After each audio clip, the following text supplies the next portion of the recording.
Attention, please, ladies and gentlemen. You're watching, yes.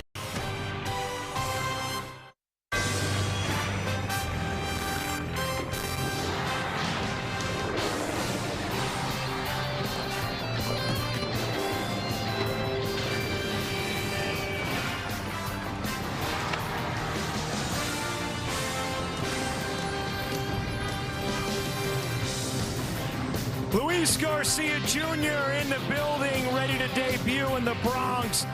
A rainy day has turned into a sunny night as the Yes Network presents New York Yankees baseball. It's the Yankees against the Cardinals in the first game of a 3-game set from Yankee Stadium. Hey everybody, Ryan Rucco alongside Paul O'Neill. So happy to be with you this Monday evening for Yankees baseball on Yes. The trade deadline has come and gone. We take a look at the Yankees deadline acquisitions. Elliot Ramos, the Yankees bring over from the Giants, 292, 835 OPS against lefties this season.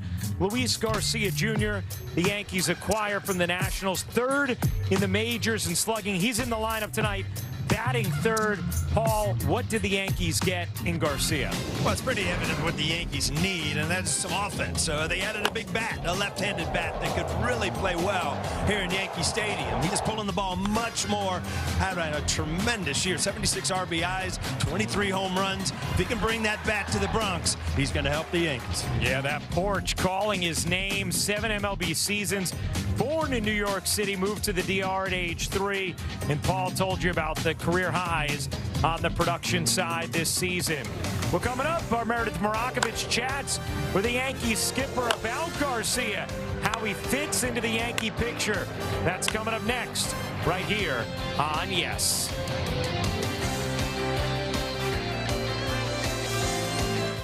Long. There is a new Yankee in the Bronx tonight, and he will wear number 26. It is Luis Garcia Jr. He was acquired from the Nationals yesterday. He is in tonight's starting lineup. He will bat third and play first base. Hey everyone, I'm Meredith Marakovich. The Yankees have desperately been searching for some more offense. It has been hard for them to score runs as of late, and they believe that this move is going to help spark that offense a little bit. Earlier, Aaron Boone spoke about what he thinks Luis Garcia Jr. will bring to the table. Kind of a wrecking ball in the National League this year.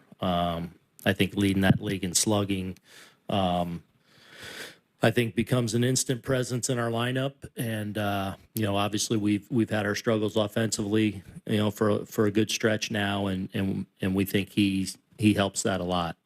So excited to get him in here. Here are some amazing things about the person.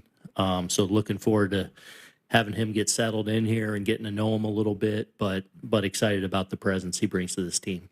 And for Luis Garcia Jr.'s part, he is excited to be here. He used to wear number 2 in honor of Derek Jeter. He was born in the New York area and said it is just an honor to be putting on the pinstripes tonight.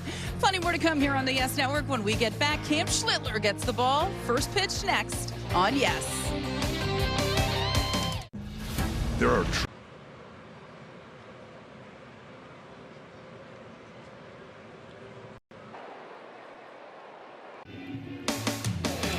Yankees baseball on Yes is brought to you in part by Tunnel to Towers. Donate $11 a month and amplify your impact with a car or land donation. Buy Nissan, hop into a Nissan Rogue and hit the road to adventure. Shop NissanUSA.com and buy the New York Lottery. Play today and start imagining your win. It rained heavy all morning and afternoon, and then it has become a beautiful night at the ballpark here at the stadium. Yeah, it was a day of 2 days, really. When I woke up, I'm like, we're not playing today. Right. And by the time we got to the ballpark, the sun's out. And you saw Luis Garcia Jr. getting ready to go. Yankees getting ready to take the field. Deadline day is now in the past. 6 p.m. Eastern has come and gone. The Yankees with a couple of additions, Luis Garcia Jr. and Elliot Ramos. Ramos not yet with them. Garcia in the lineup tonight. Will play first. Will bat third, and we'll see what kind of a lift he gives the lineup that's in need of one. I know one thing he will not do, Brian. He won't come to the Yankees and wear number 2. How's that? That's right. That's kind of taken. Yeah. That's not one you're getting off the board right there. Oh. Or number 2 with the Nats, and we'll wear number 26 here at the stadium as the Yankees take the field behind Cam Schlittler as they get ready to play the first of 3 against the Cardinals.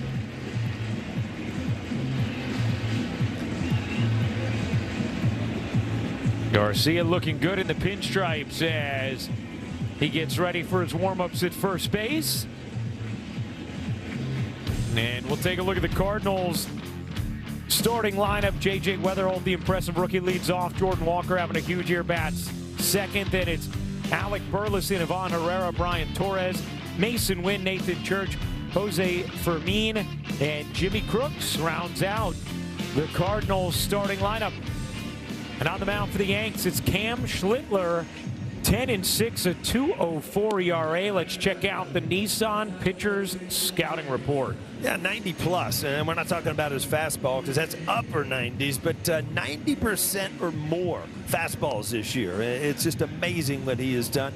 But he is adding more. I mean, everybody knows about his fastball and how much he throws it.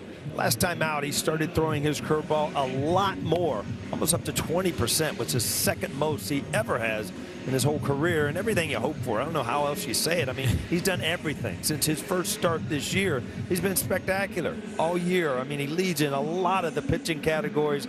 He has been fun to watch so far. And why right now you'd say he's the favorite for the American League Cy Young. Let's take a look at defense, brought to you by your local Tri-State Genesis retailers. Spencer Jones, Trent Grisham, Dominguez across the outfield, McMahon, Caballero on the left side, Chisholm and Garcia on the right, and Austin Wells, who has hit better of late, behind the plate. So we will walk to the plate with J.J. Weatherholt.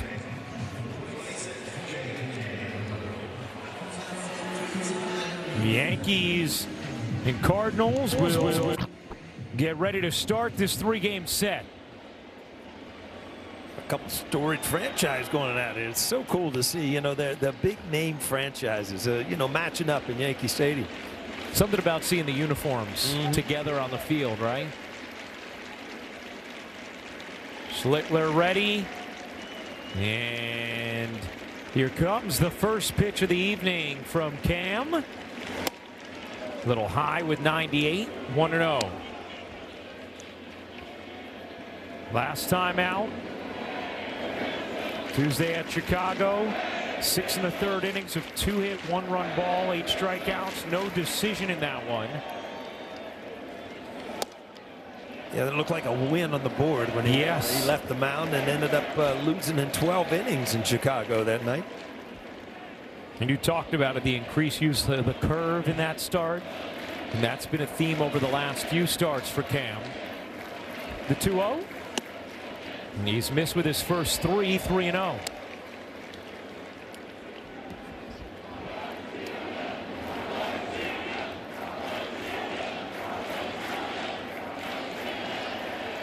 There was the first roll call for Luis Garcia Jr. And 4 pitches out of the zone to begin things from Schlittler. And here was the response to the creatures. Now maybe he adds a little flavor to it at some point. But I had to warn him about that. When you come out, I guess, you know, as an opposing player, you do realize they do it, but you never think about them doing it for you. But that was his first roll call.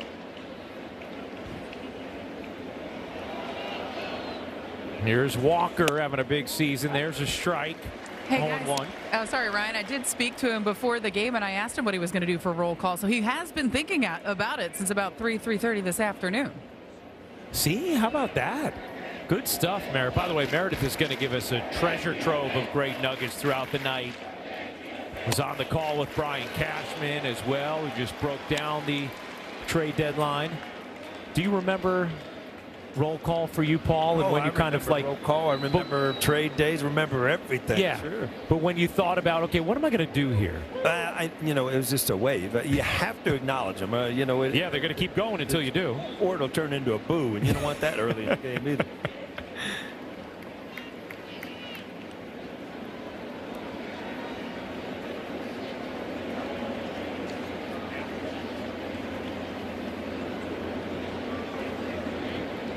The 0-2.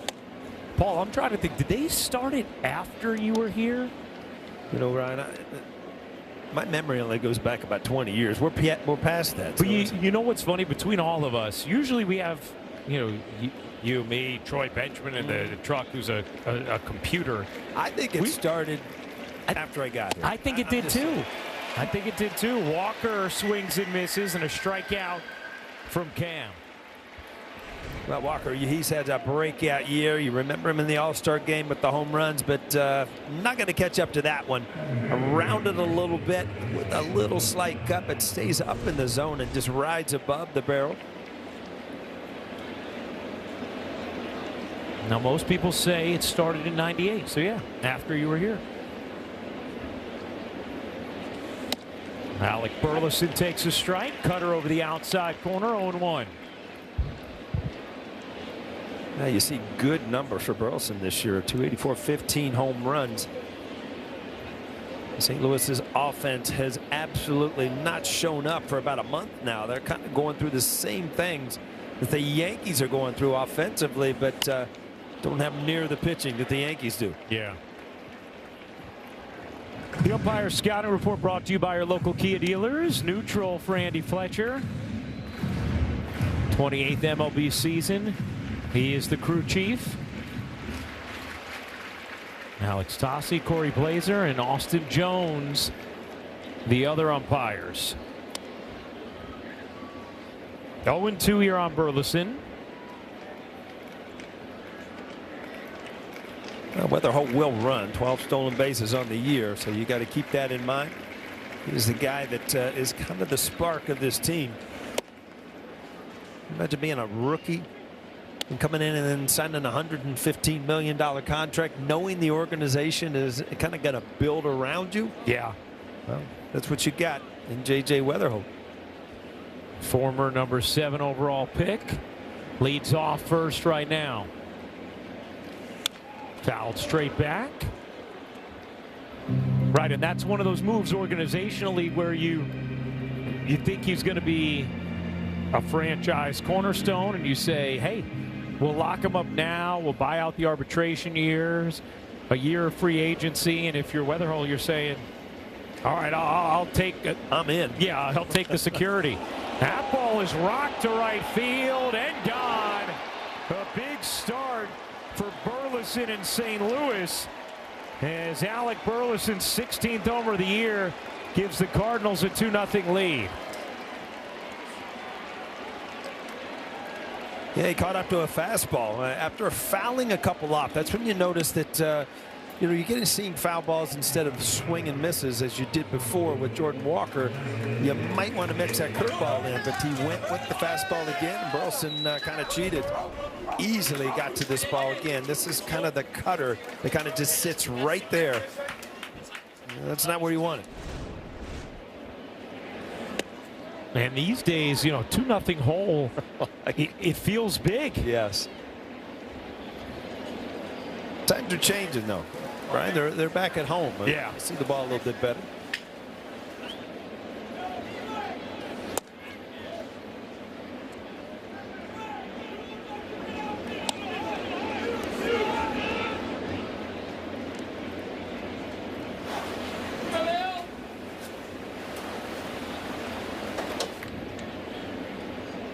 Ivan Herrera heading the count 2-0. We've not seen a curve yet in this first inning from Schlittler. Outside, and it actually backs up. He's trying to get around that fastball and kind of cut it a little bit, maybe to the outside corner, and it just kind of stays flat. There's a strike from Cam.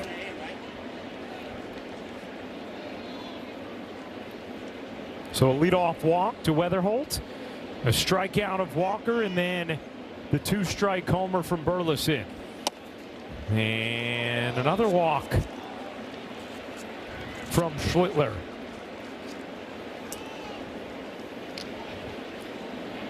A weird start here for Schlittler. He always comes out in the first inning throwing hard. You know, he's at 98, 99, but has not been able to command the fastball, which we've gone over 90% of his pitches. So, you know, usually the first inning, he is very good at coming out and throwing strikes. I mean, this is just kind of a rest, I think, to give to Wells. I think he caught that ball off his thumb. It takes a little bit of time to get over there. You just don't see many innings where Cam walks two batters. He had walked 26 all year entering tonight. That's 26 in 23 starts.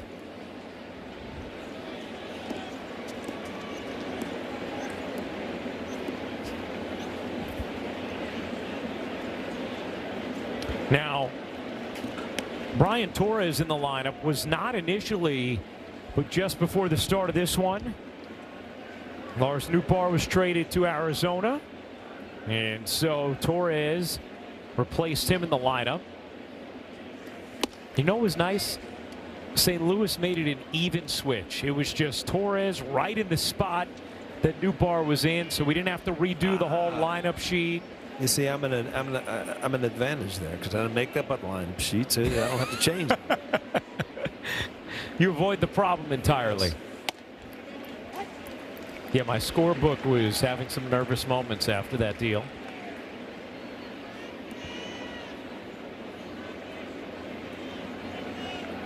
"20 pitches for Schlittler thus far in this first. 1-2.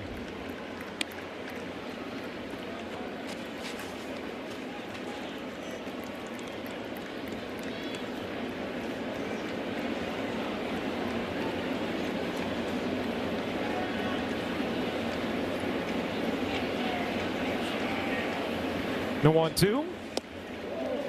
Mixed the curve in there finally. Misses there. 2-2. You know, when you haven't seen a curve all day, I mean, that's a really good take by Torres to pick up the spin of that ball, be able to lay off.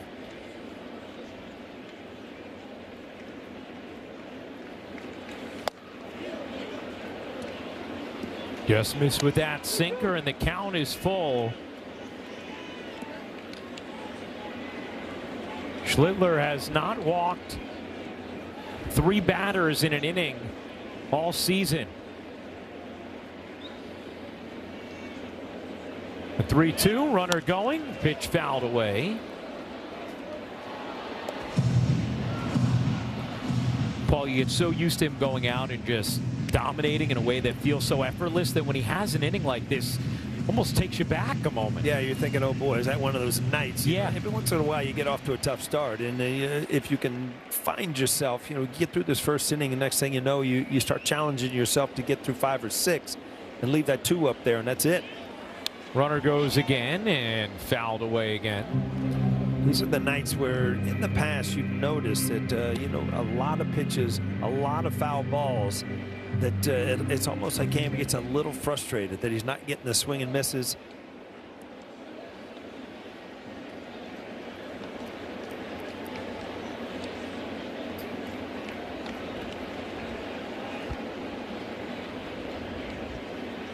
Runner goes again. The 3-2 is laced into right center field. That'll get down for a base hit. Not a good read there from Herrera, who held up and had to stop at second despite running on a pitch. But the Cardinals continue to flood the bases. First and second, 1 out. Another fastball just off the end of the bat. But yeah, back to your point, right? Herrera, I mean, if you're going to take off on the pitch and it's hit, you know, instinctively you want to stop, but there's no reason to. You might as well just round it because they're going to get you anyway if the ball's caught on the shoestrings. But you get caught in the middle there. I mean, you might as well just keep running. And it's the same thing as a hit and run. When you're in motion, there's no reason to stop. if the ball's hit until you pick up a high fly ball. Then you get back. And it's not like, I mean, Dominguez clearly wasn't catching that ball off the bat. So Yankees catch a little bit of a break there. Schwiller trying to get through it. Here's Mason Wynn. And inside, just not a sharp start here from Cam. Trying to limit the damage. 2 runs already in on the Burleson 2-run homer. First and second, 1 out. 27 pitches from Schlittler. There's a strike, 1-1.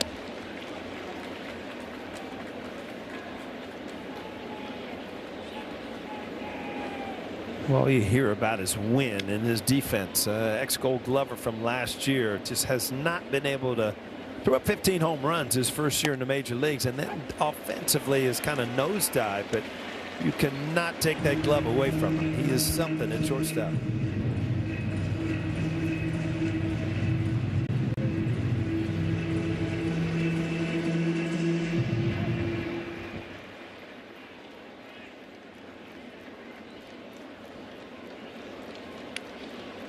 One and 2 on Wynn. 30th pitch of the inning upcoming here. Chop to second. Chisholm will fire to first. Now they'll try and get the runner at second and do. Heads up play by Chisholm. That was the only way he was going to make the double play happen. So the Yankees avoid further damage from the Cards. 2-0 St. Louis.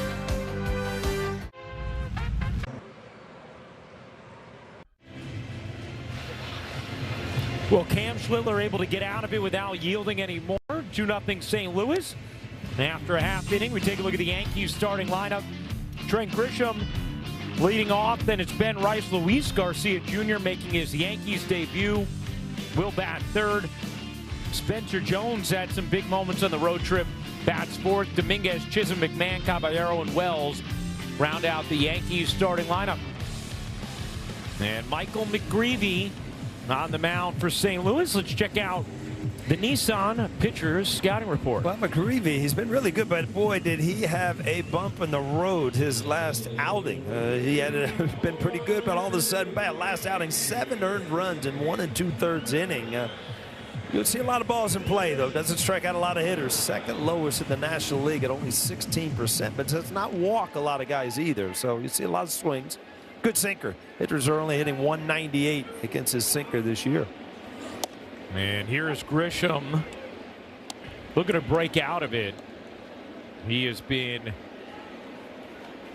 in a struggle for the last 17 games. 5 for his last 57. That's 088. And ill-timed, obviously, with the bats the Yankees are missing. Yeah, it's. I mean, it was evident on the road. You know, they had an opportunity to win a lot of games with the pitchings they had, and you know they had a solid road trip. But boy, the hitting, and the ability to score runs, has just not been there recently. I thought this was an amazing nugget, Paul. We get great stats every day in our one sheet from our amazing research department, but you know, since the All-Star break, the Yankees are 5-4 in games in which they scored 2 runs or fewer. The rest of the majors are 16 and 136. Yeah, it's just not the recipe. I mean, you've got good pitching, but you just can't lean on it every single night. You got to score some runs. That's the fun part of the game as an everyday player. And that's what the man who will bat third this inning is here to help them do. McGreevy deals inside, and the count is full on Grisham. Ben Rice on deck.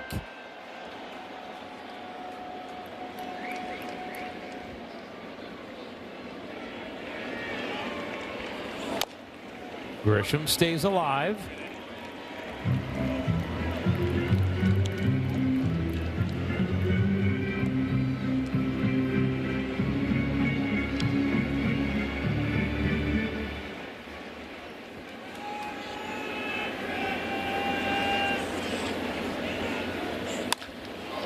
High fly ball, right center and deep. Walker on the track in front of the wall makes the catch for a loud first out. Take a look at the defense brought to you by our local Tri-State Genesis retailers. And our CarShield defensive player profile focuses on Mason Wynn. Paul, you talked about it. One of the best defensive shortstops in baseball. Yeah, they're pretty strong up the middle. If you look defensively, you've got Weatherholt at second, Wynn at short. So, you know, defensively, they're trying to build a team around it. And when you look back at the years where St. Louis was really good, I mean, defensively up the middle, you know, they always had Ozzie Smith at shortstop. And you know, you had a good second baseman in Tommy Herr. And it just, that's the way they played the game. They played defense. They had speed. Well, the St. Louis Cardinals are an organization that always seems to show up, make playoffs, win World Series, and they got a good idea how to get back there, and they're kind of in the midst of that now, trying to get younger, build around some of these young players to become those good teams again. And they've gotten off to a good start this year, but have fallen off since you mentioned it, since the All-Star break, just have not been able to score at all, and they sent a couple of pieces out at the deadline. Is this catcher's interference? Let's see. I think he fouled the ball off, and it might have knocked the bat back in there. But boy, look close. Rice has been struggling of late as well. 2 for his last 21.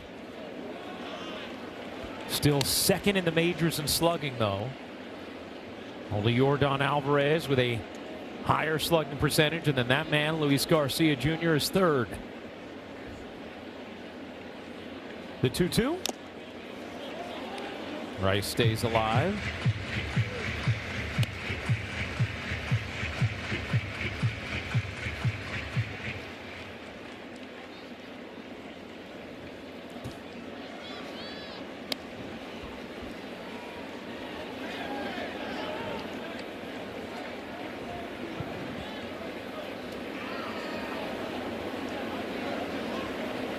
The 2-2.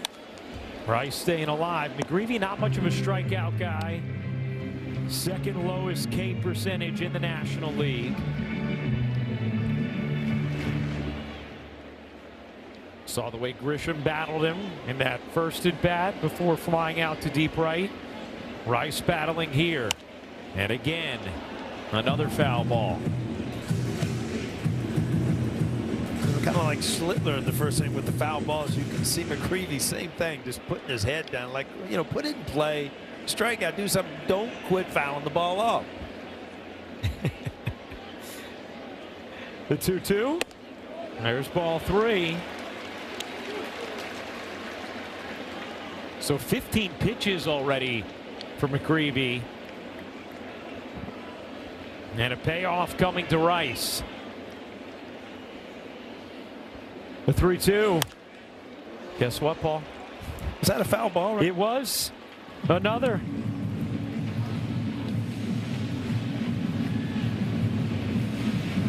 Nine pitches this at bat already. The 10th coming right here. Rice grounds that one. Foul. Gonna have an 11th.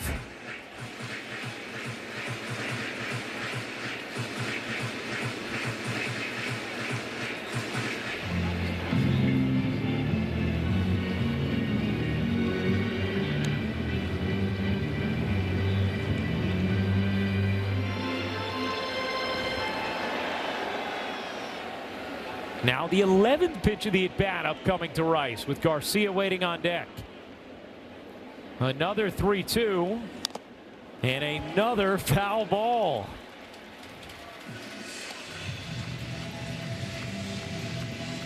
Well, that pitch sequence is almost at the bottom of the screen as you look here.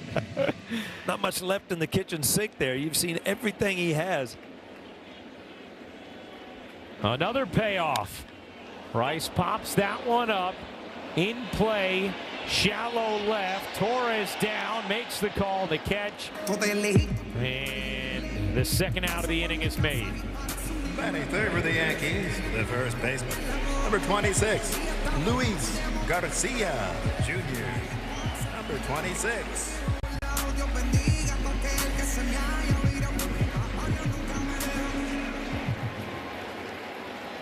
Nice ovation for Luis Garcia Jr. No, you want to continue to have those ovations. All you got to do is hit home runs. That's it. Get big hits. That's it. Be a fan favorite instantly. You know that? Easy way to win this crowd's heart. See the numbers on the season really strong for Garcia in Washington. The 1-0. Fly ball, center field, easy for Church.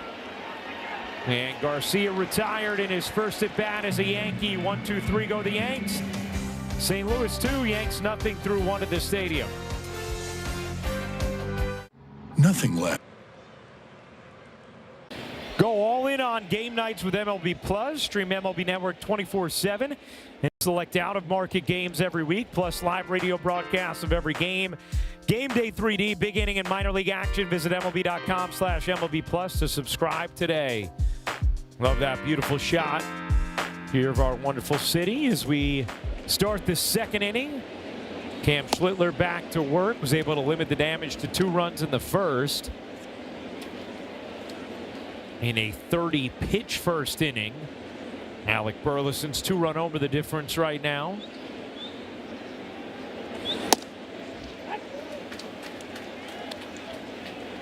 Paul, how much of a palpable boost was it for the rest of the guys in the clubhouse when you would get a deadline acquisition, especially someone who you felt like was going to make a difference for areas of weakness as that ball is fouled? Well, you're always hearing all the rumors and Yeah. all the things, and not every trade is going to happen. I'm sure Cashman and the organization try to do everything they can, but what they do is go out and try. And I think players appreciate that, where you feel like you're on the same page as the organization, the front office, as far in trying to fill some holes to get you to the playoffs, where if you get to the playoffs, you get to the World Series, anything can happen.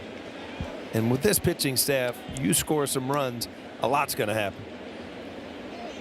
And Paul, I was actually speaking with Garrett Cole after the game in Chicago yesterday, and he said that's one of the luxuries of being a New York Yankee. You know that the phone calls are going to be made every trade deadline, and they are going to do everything they can to try to make the roster better while they can. He said, just like everyone else, you're glued to the TV, glued to your phone, wondering what might happen and what they might potentially do. But he said he loves the fact that this organization is committed to going out there and making moves. Yeah, there's no doubt about it. There's a lot of teams out there that, kind of throw in the towel. And if you're on that team in the clubhouse, it's frustrating. And I can actually remember meetings. Joe Torre would have a meeting before the trade deadline. Say, don't get so caught up in this. You still got to go out on the field, take care of business. And if it happens, it happens. I'm sure it is going to happen. Something will happen to help this team get better. But you're at the point of the year now where, everything you do, injuries got to get better, but every single game becomes a little bit bigger, and it's an exciting time to take the field. Cam Schlittler with another walk. That's 3 already for Cam. Meredith, I know you were on the conference call with Cash just before the start of the game. What were some of the interesting notes of Brian Cashman's autopsy on the deadline and what they did and also what they didn't do? Well, Ryan, I think first and foremost, Brian Cashman identified what we've all seen over the last several weeks, that this offense just has not been doing enough. So their first order of business was trying to acquire some guys that can add a spark to this offense. And you see it right there, Luis Garcia Jr., a guy that's going to be used a lot against right-handed pitching. Elliot Ramos, he's expected to be here tomorrow. Obviously, he crushes left-handed pitching, so they feel as though those are 2 moves that were possible to make that is going to make this roster better, especially especially while they wait for some of the big guys to get back, like an Aaron Judge, like a Giancarlo Stanton, and like a Cody Bellinger. Now, Ryan, Brian Cashman was asked, does he still believe that Aaron Judge is going to be in the mix this season? And he said, look, that's a fair thing to ask at this point in time. They believe, based on the timeline, everything they've been told, that Judge is going to make it back this season, but they won't know more until he gets re-imaged again. They do not have a date for that yet, but they are still optimistic he's going to be in the mix here, as well as Giancarlo Stanton, and Cody Bellinger should be back in just a couple of weeks, Ryan. You know, the other thing, Meredith, everybody expected the Yankees to try and bring in a right-handed hitting catcher. What did Brian Cashman have to say about that and those pursuits? Well, Ryan, he said certainly they were shopping in that aisle, as he liked to call it, but ultimately did not feel as though they matched up with anyone in order to get that done. As he splits the outfielders there, Ryan, this looks like it is going to score a run. Yep, it will. Odd route there from Dominguez, and it's now 3-0 St. Louis. Go ahead, Mayor. And Michael, Ryan, one thing he's really liked is the way the catchers have handled the pitching staff, what they've done defensively, but offense has been lacking. Austin Wells has looked better lately, as has Sanchez, and Brian Cashman went on to say that he hopes that that trend continues. But they did have multiple conversations with the Baltimore Orioles about Adley Rutschman, and ultimately they just were not able to match up, or they weren't willing to match up to get that done. They felt as though they liked what they had, and they were able to add some offense in some other areas, Ryan. Really good stuff, Mayor, and I know we'll have more throughout the night. Thank you. You know, for a moment, Paul, looked like maybe Dominguez was going to be able to catch that ball, and then all of a sudden, the way he came at it, he couldn't even cut it off, turned it into a run. Yeah, it's all about the routes and the first couple steps. I mean, you get the read, you're not going to catch it, but you might have to give a little bit to be able to glove this before it gets to the wall. So he's going too straight at the ball where he doesn't give it all. Ends up going to the wall and scoring a run.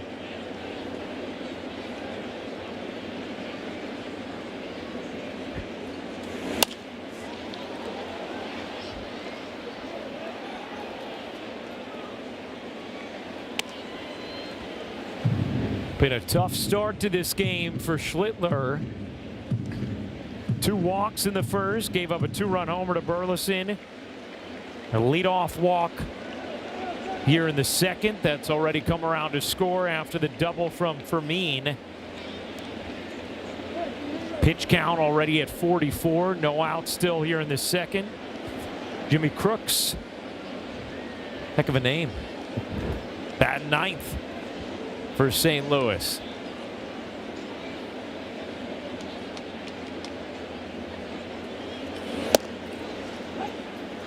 Strike 3. Backdoor cutter, and Crooks is down looking one away. It's almost like he quick pitched him in a stretch, held in this slide step, and kind of just caught Crooks just sitting there.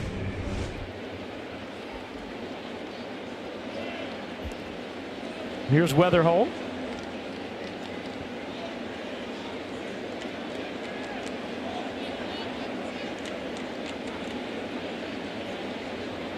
Made his major league debut on opening day and has had a really strong rookie season.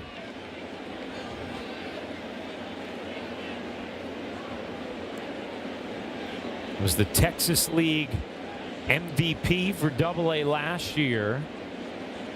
Came into the season ranked 3rd on Baseball America's Top 100.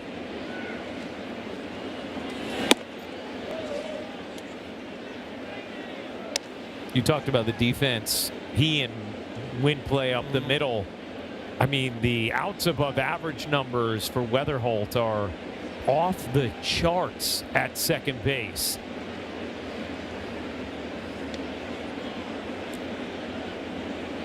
One. Cam just has not been sharp so far tonight. No, he hasn't been able to really locate his fastball, which is extremely unusual. And now he's trying to figure out how to get guys out. You've seen a couple curveballs. Try to go to a plan B here, and sometimes that has to happen. Skied down the left field line into the seats, 2-2.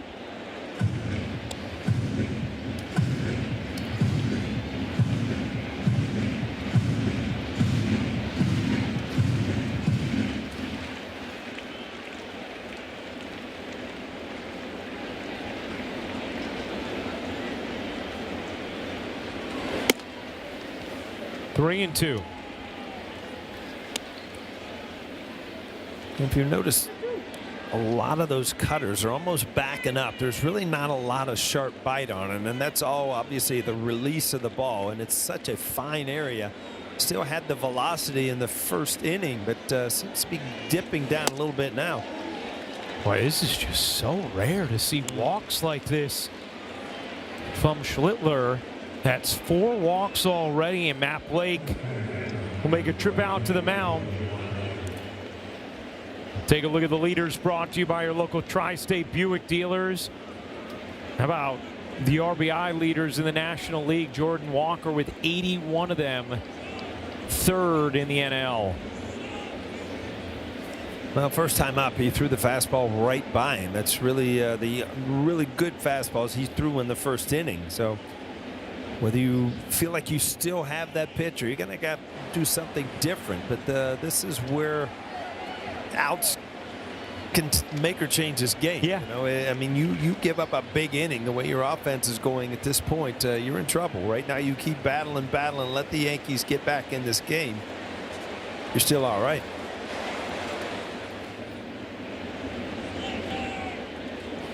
Exit velocity presented by Spectrum. Here are all of Walker's home runs this season. Spraying them all over the yard. Well, I saw him spraying them all over in Philly. Schwarber, the hometown hero, was ready to walk away with that home run title, and he hit 4 or 5 consecutive to end up winning.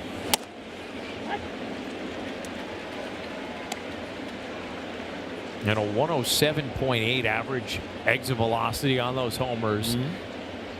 Not cheapies. Cam trying to keep it right here with the Yankees already down 3-0.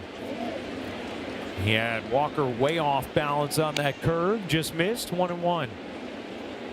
Yeah, you can see the plan B starting to come into play with the curveballs. But, you know, if you're going to throw them, he hasn't thrown one for a strike, I don't think, to this point. So if you're going to throw them, you have to show that you can throw it for a strike, or they're not going to wave at it. Walker waves at that sinker, and it's 1-2.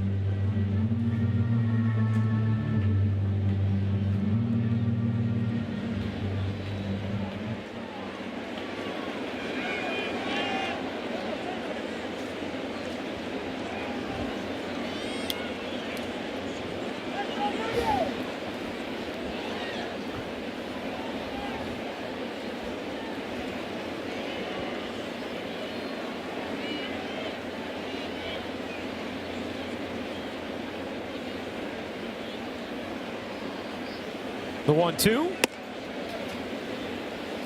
Missed with a curve there. 2-2.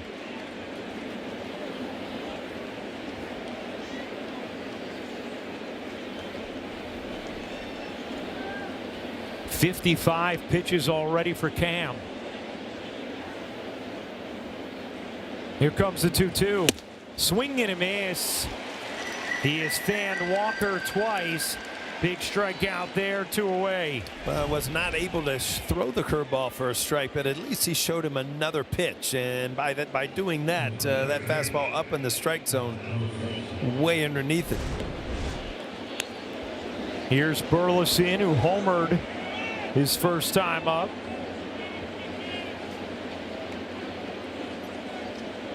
In the top 7 in the National League in hits, doubles, and ribbies.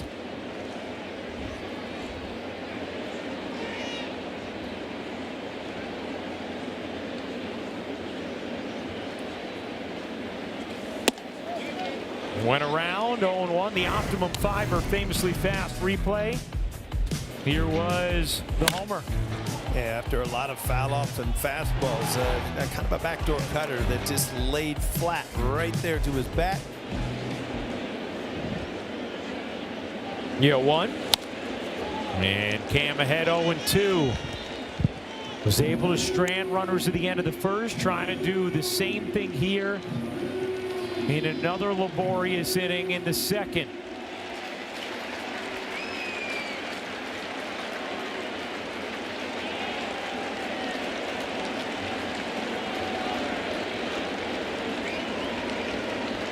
The 0-2. Wells thought they had him, but not enough to challenge. Yeah, the two-seamer trying to run it back. Doesn't look like it got to the inside corner. It was much closer than it looked. Oh. Actually a strike. How about that? But Wells did not challenge it. The 1-2. Fouled back.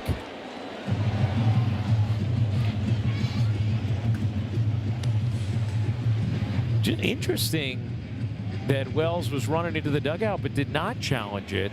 He's been very good this year. And obviously his instincts were right there on the run into the dugout. The 1-2. Got him. Cam able to minimize the damage. Another 30-plus pitch inning, 3-0 St. Louis.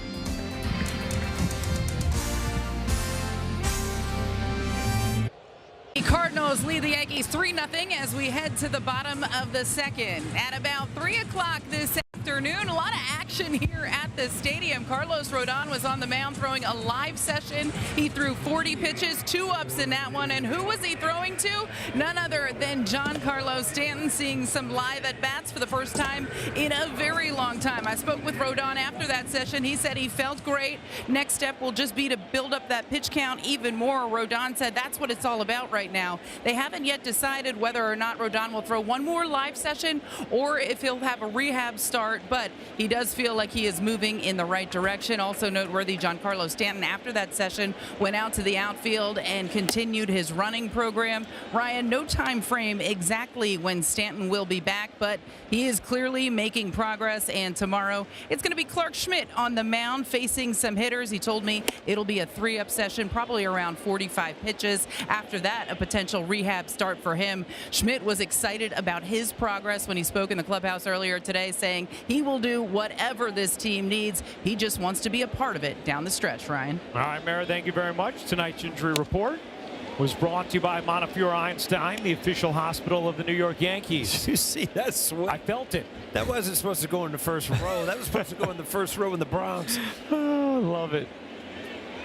Does not get cheated. But he's had some big home runs of late as he chops that weakly to second. Runs well. And Weatherholt just able to retire Jones for the first out. Well, I tell you, we saw that grip. I mean, I'd love to see that as a hitter. You could see a dead changeup grip coming there. And end up getting a rollover ground ball from Jones.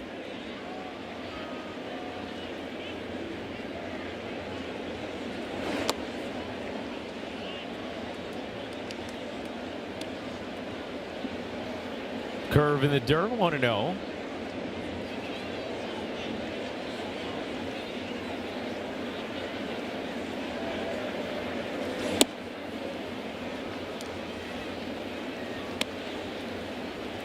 Dominguez has played regularly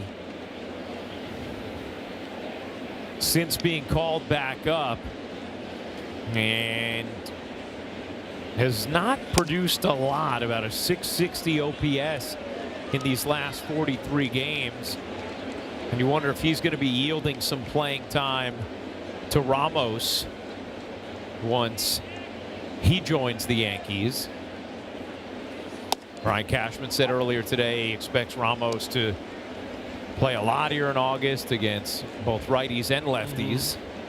I mean, these are just huge opportunities. Spencer Jones, Dominguez, because these aren't times where, you know, you're just trying to get your feet wet. You know, right. These are times where the manager can call you in the office and say, we need you to produce for this team to win. And it's such a big thing because if you do it, then you've really jump-started your career.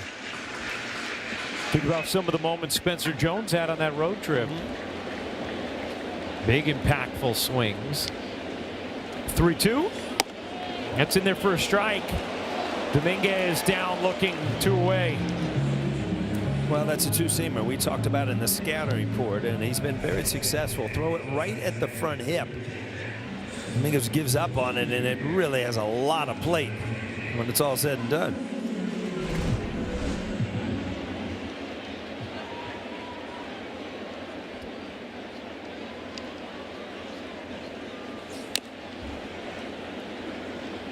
Chisholm fouls it back. Here's another guy the Yankees need to get going. You know, a couple weeks ago when he had that streak, the way his bat influenced wins and losses over the last 5 games, just 2 for 19 with 9 strikeouts.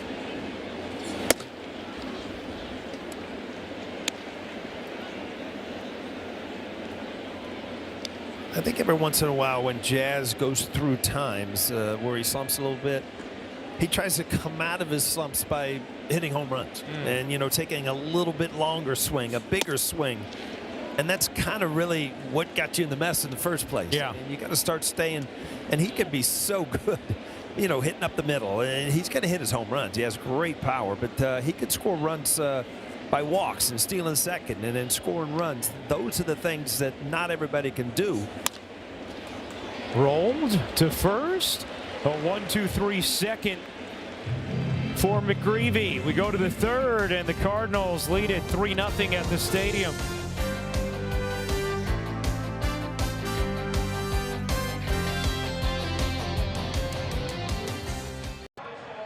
To you by Toyota, the official hybrid vehicles of the Yankees. Tonight's pictures of Sabina and Chaz, who had a fun night at the stadium a few weeks ago. Use the hashtag Toyota Pinstripe Pride and mention yes in pictures you post to social media to reflect your love for the Bronx Bombers. We might spotlight you in a future game. To the third inning we go. Cam Schlittler with a very high pitch count through 2. He's thrown 30 or more in each of the first 2 innings. Has managed to limit the damage to 3 runs despite a lot of traffic on the bases. See if he can gain any kind of a rhythm here in this third.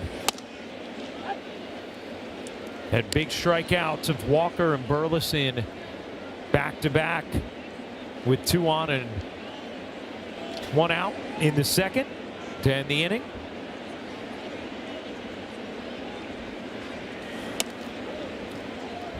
Yeah, if you're Schlittler, I mean, this is one of those games where, you know, you come in expecting to be yourself, and so far you haven't been. So, you know, you kind of lower your expectations to the point where you really challenge yourself. All right, let me get through 5.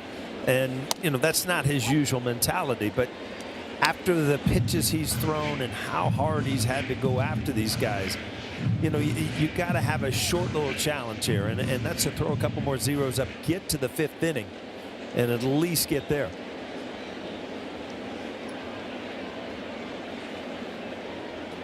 Two. Fouled straight back.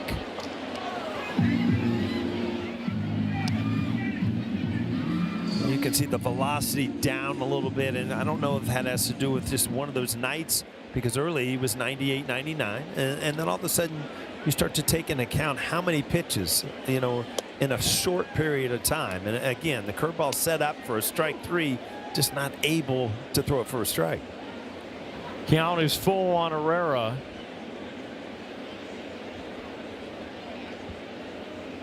3-2. Fouled back. Cam walked the leadoff batter in the first and in the second. Both came around to score.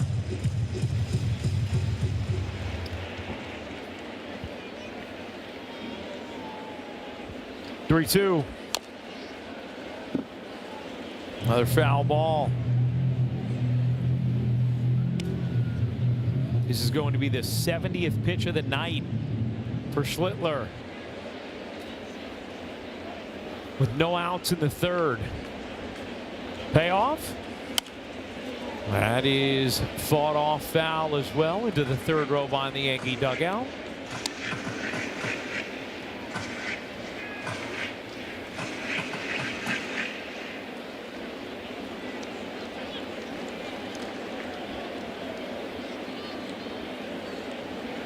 The 3-2.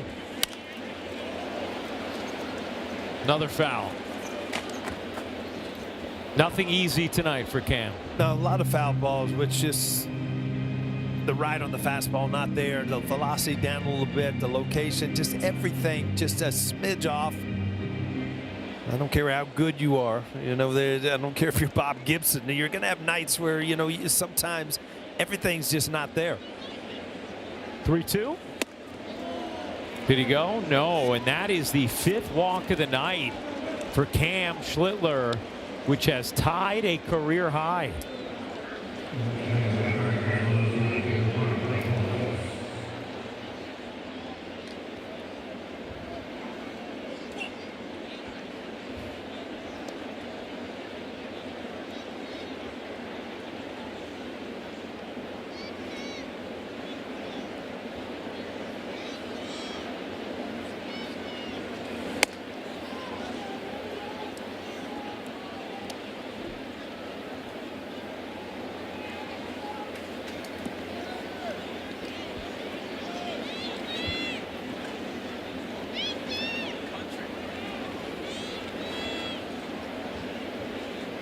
The 1-0.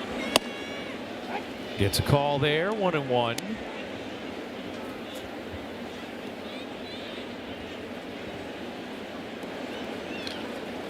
Usually it looks so effortless for Cam, the way he efficiently mows down the opponents.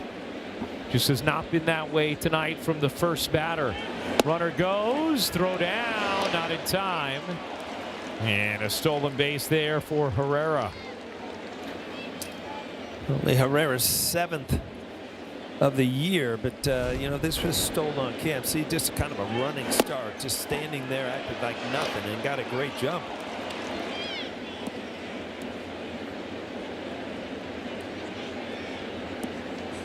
See the new way you put the tag on. You hold it on there in case that foot comes off the base with the replay. Good job by picking it by Caballero and giving him a chance if he comes off the base. The 1-2. Swing and a miss. 5th strikeout for Cam. 1 down. Kind of a defensive swing here. Again, going to the cutter. Not a great one, but just kind of a weak hack. Just trying to look like almost trying to foul it off. Cam first in the AL in ERA. WAR, WHIP. Fouled away. 2nd in batting average against, 2nd in OPS, 1st in strikeout to walk ratio.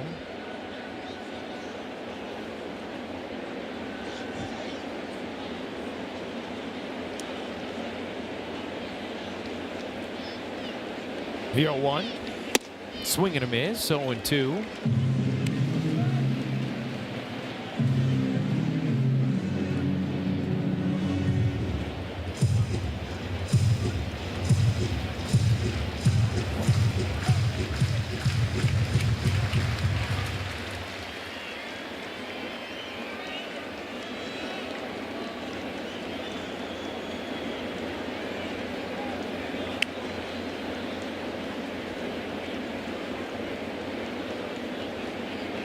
The 0-2. 1-2.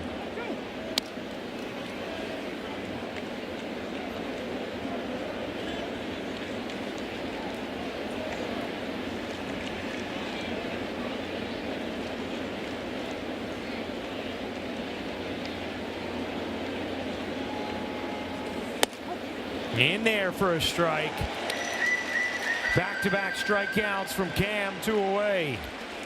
Yeah, he's really gone to that cutter a lot. And, if you're a fastball pitcher, it seems to me that, you want to get back to square one. And that's the 4-seamer and the 2-seamer. And that's the 6th strikeout of the night for the Yankees. Brought to you by your local Tri-State Alley dealer.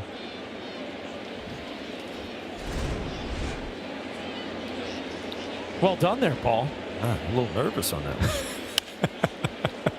Came out of nowhere on me.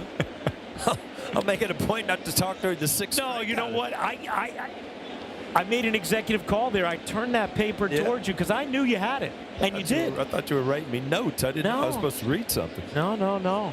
Just giving you reads. Felt confident in your ability there.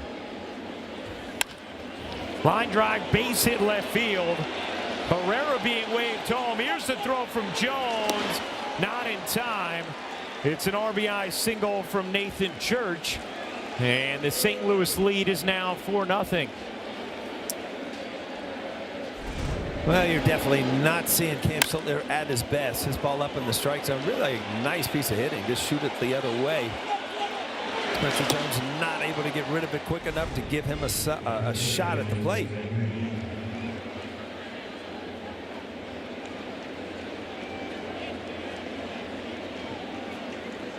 I mean, look at the difference. The last two starts for Cam compared to tonight. That ball's hit in the air to left and deep. Jones back, twisting, makes the catch on the track for the final out of the third, but the Cardinals add another. It's 4-0 St. Louis.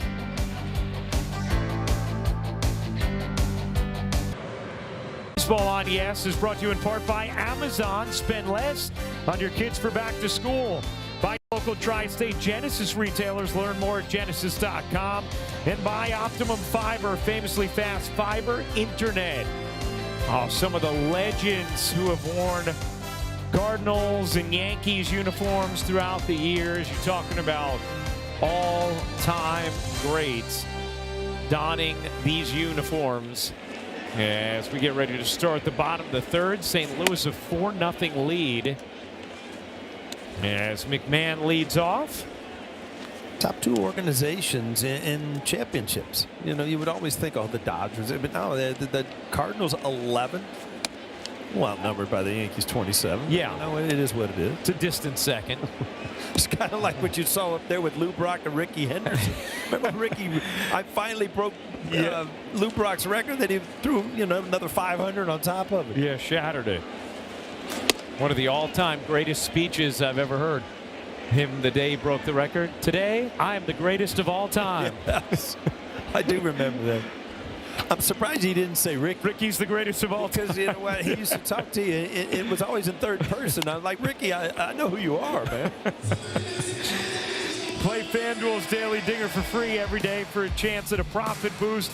If your selected player hits home run. And here are the featured home run odds for today's players. See the odds on McMahon and Caballero. Yankees looking for their first base runner of the night. It has been a slog getting through these first 2.5 innings of the stadium.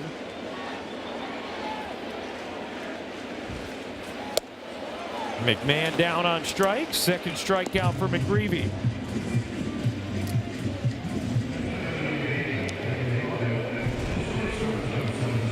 Well, this changeup mimics his two-seam fastball really well. And you see the grip there.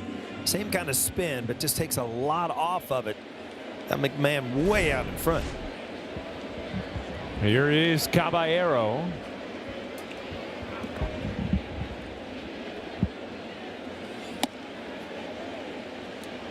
One and 0.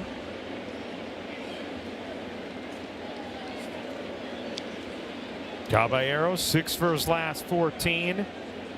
A homer, a double, 3 ribbies. 1-1. You know, I've watched you eat a lot over the years. You have? Yeah. Well, you eat a lot in the booth. You know, from statistician to here, I've been in the booth with you a lot. Right. I forgot about Today, you pulled out something I've never seen you consume before. Which is what? Graham crackers. Oh, that's a dessert. It's a must. It's a staple. I love them too, but I never knew you were a graham cracker guy. You gotta wash them down with a little ice cream. It's good. Very nice combination there. Something.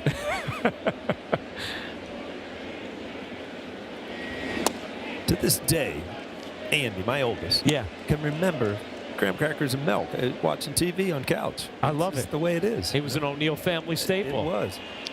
That was a big late night snack for my dad too. He'd go in the cabinet. He'd always walk around with a full graham cracker hanging out of his mouth. Nice. As Caballero gives the Yankees their first base runner of the night.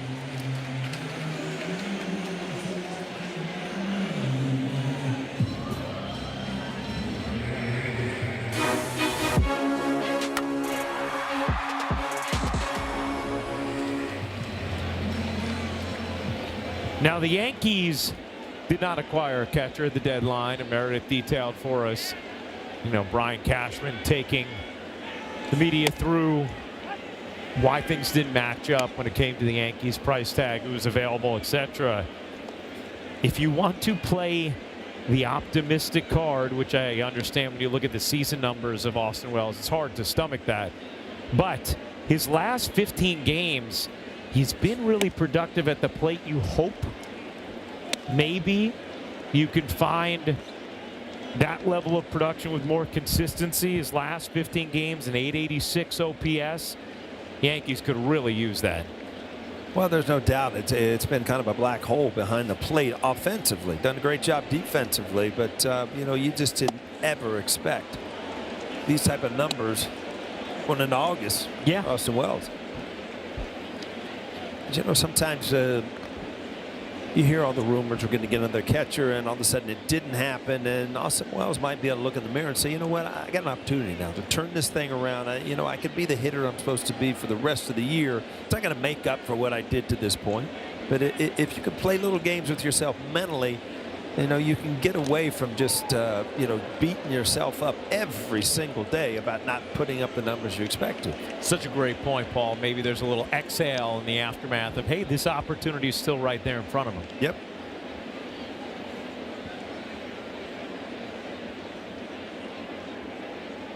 The 1-2. Caballero started and stopped. 2-2. And guys, I know you weren't in Chicago, but I don't know if you caught it. Austin Wells' unbelievable tribute to Thurman Munson the other day. He had catching gear that resembled Thurman's on the back of it. It had his card, his stat line, and of course his retired number 15. Well, that was the mustache yesterday. He said maybe a little extreme, but he tried. And now today, trimmed it a little bit. And that was really cool there. Looking at the equipment, the baseball card there, the Fu Manchu, the whole deal as Wells rifles a single into center field, stayed on that nicely, and gives the Yankees their first hit of the night. You talk about a tomahawk. I mean, that ball's up in his eyes, and he stayed through it. Again, when you get that launch angle, and that's everybody wants to talk about launch angle. Well, if you use that on this ball, you're never going to hit it. See how the hands are on top of the baseball, and it just keeps the barrel through the zone. I thought it was amazing to me when we were watching the home run derby that Barry Bonds was talking about home runs. Here's one of the most prolific, if not the most, of all time. And he talked about, you know, this guy, his hands have to be above the baseball. And I almost fell off the couch. I thought, oh, I only thought this. But you know what? To keep the bat through the zone, your hands have to be above the ball.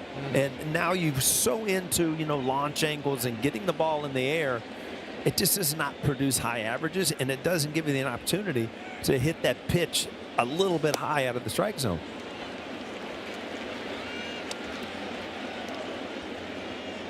Such an interesting point, and yeah, Wells able to cover that pitch by keeping his hands above the baseball. Well, if you think about it, you think, oh, hands above the ball, you're just going to ground the ball out. But if your hands are above the ball as you start to swing through the plane where you're going to hit the ball, it evens out and it starts to come up anyway. That's just, you know, kind of the way you swing. But if you start below, I mean, you have such a short duration to really make good contact with the ball. Yeah.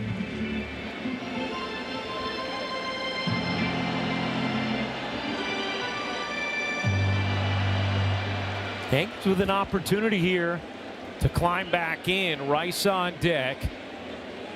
Grisham flew out deep to right his first time up. The 1-2. And it's 2-2 on Grisham. I don't know if I should be talking hitting right now. I ain't got the old timers day on Saturday. Ooh, yeah. Hey, what I don't, just listen what I say, not what I do anymore. Wow.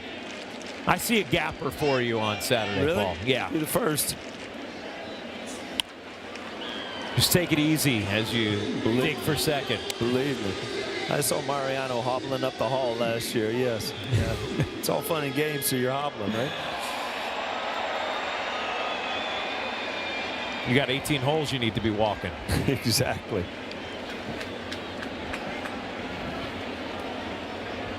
Another 2-2. That is inside, and the count is full on Grisham. I don't know anybody in this lineup that can take more close pitches than Grisham. I mean, he seems to be at full counts time and time again. Just a tremendous eye of strikes and balls. Caballero leads off second, Wells off first. The 3-2 tipped into the glove, and Grisham is retired, 2 away. Well, not overpowering, just set up a sinker, and it just kind of stayed at its plane, really. You see the two seam kind of going away, but didn't really have a lot of sink on it. But Grisham right through it. Now here is Rice. 2 for his last 22. Yanks could use a big swing right now and chases the change, 0-1. Yeah, the fans have kind of been sitting on their hands here because, you know, offense gets the fans going, and to this point, nothing yet. But a big hit right here, get them on their feet. See Tim Hill up in the Yankee pen.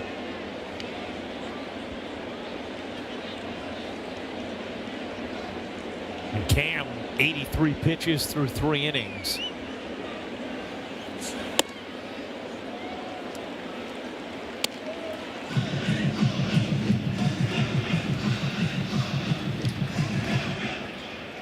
One and one on Rice. Yankees could use a big swing here from the All-Star.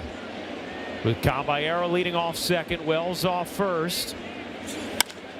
Rice skies that in the air down the left field line. Torres into the corner on the track will make the catch to end the inning. The Yankees threaten but don't score. To the 4th we go. Yanks trail 4-0.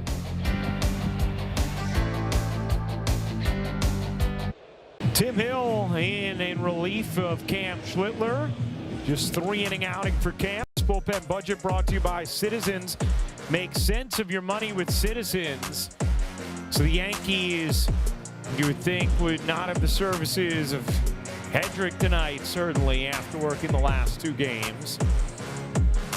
See, bullpen's been taxed pretty good over the last few days. Yeah, they have not had a day off in a while, and they've been pressure situations, so you're using a lot of the same guys in the same situations. I think this was just a case that Aaron Boone is, you know, there's no reason to just beat Cam Schlittler down. He does not have his great stuff tonight. Really labored just to get through 3.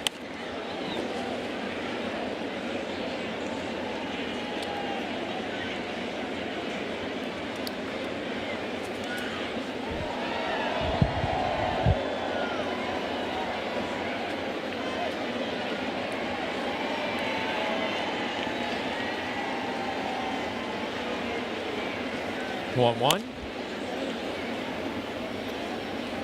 1-2.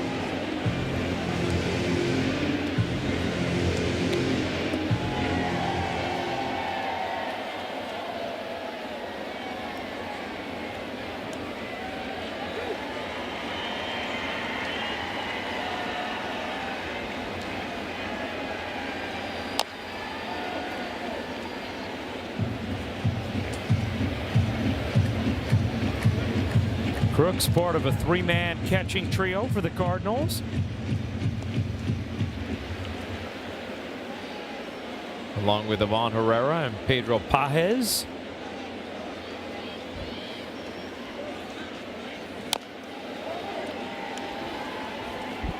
You're right, though, Paul. There's times where, you know, one of your starters doesn't have it right, and you're thinking, okay, going to keep him in there, keep riding him, see if they can find it or just grind through the 4 or 5. But there was no relief in that outing from Schlittler. Never found the rhythm. The pitch count just got so elevated. He just came off a stellar outing in Chicago, so it's not like you're worried about his stuff. It was just one of those nights that things didn't line up right or something, and you know, just there's no reason to try to. You give him every opportunity to turn it around, but then all of a sudden it's like, you know what, you're better off leaving this game and give us a good outing in 5 days.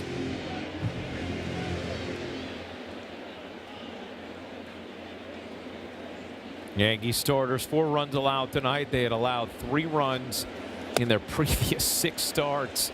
It's just how ridiculous they had been. As Hill wins the battle with Crooks, 1 down.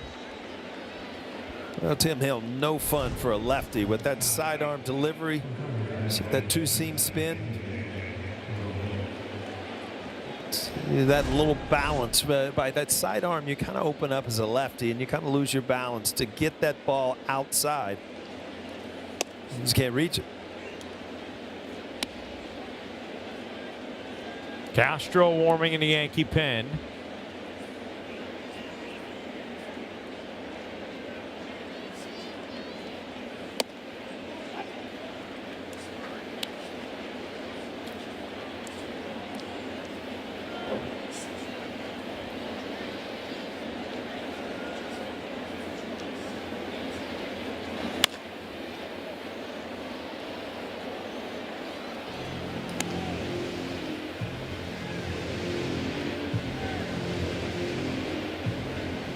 Weatherholt has walked twice, scored in the first. Grounds this one to second. Chisholm backs up. 2 down.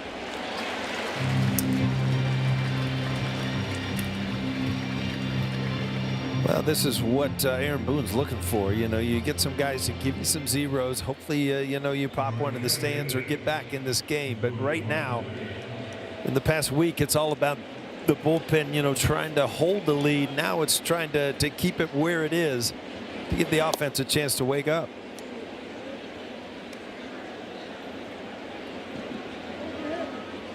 One and 0 on Walker.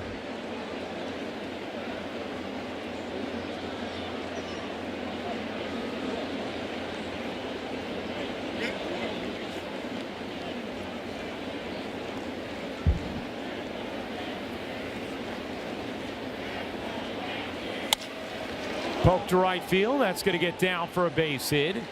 Dominguez over to cut it off. Walker will be held to a 2-out single.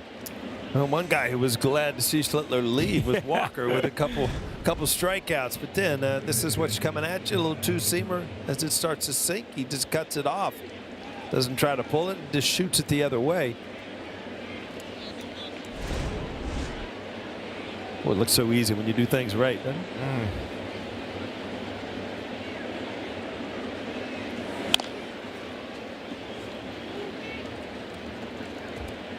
As big as Walker is, he's a base stealer, though. He's got 14 on the year, so obviously Tim Hill has an advantage being left-handed, but still got to keep an eye on him, especially with 2 outs, where you'll just take a chance as a runner and just go on first movement sometimes.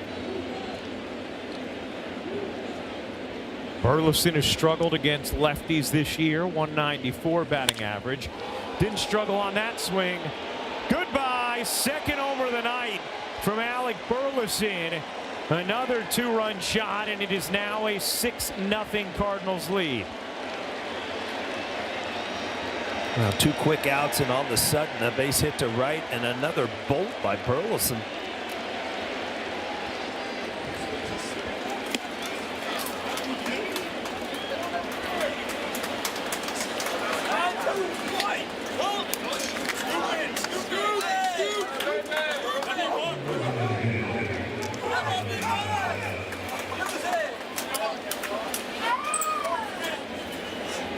In 2024, he had hit 196 against lefties. Last year, looked like he found something out at 271. This year, back below 200, but a big swing there against the lefty. Yeah, against the lefty, you know, that sinker, you want to come in on the hands or down out of the strike zone. That ball's kind of stayed just on the inner half and gave him an opportunity.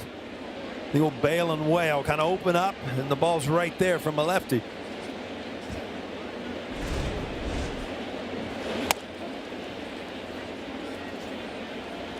On the field is strike. The hitter's challenging.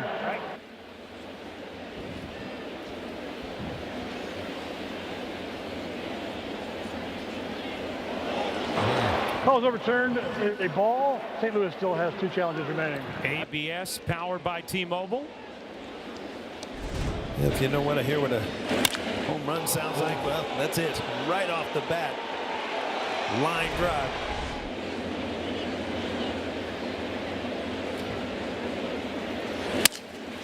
And if you want to hear what a broken bat sounds like, there it is. High throw, and Garcia keeps his foot on the bag for the final out of the top of the 4th. Well, Garcia says, hey, easy there.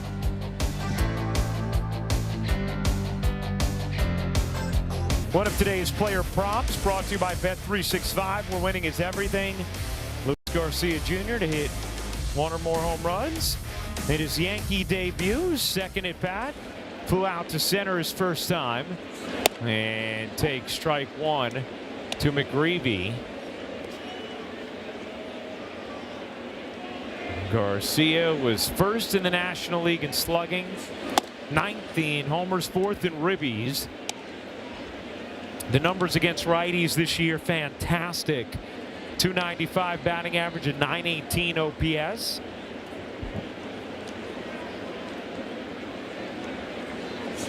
And this will also now send Paul Goldschmidt back into that role against lefties. He did such a great job for so long against both lefties and righties before the struggles started over the last few weeks.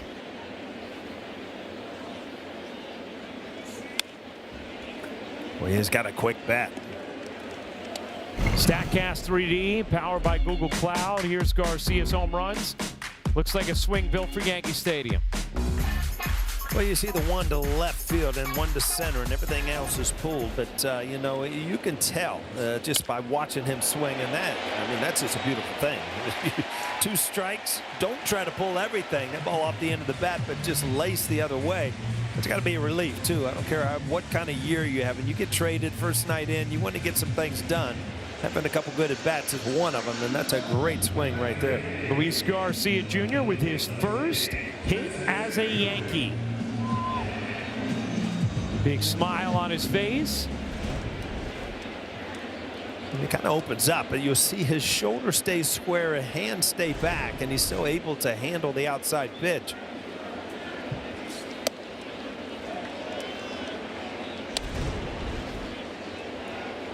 See the front hip open, but he's able to keep his hands back and just lace that ball to left field, and that's just a gift. That's a great swing. 1-0. 2-0 on Jones.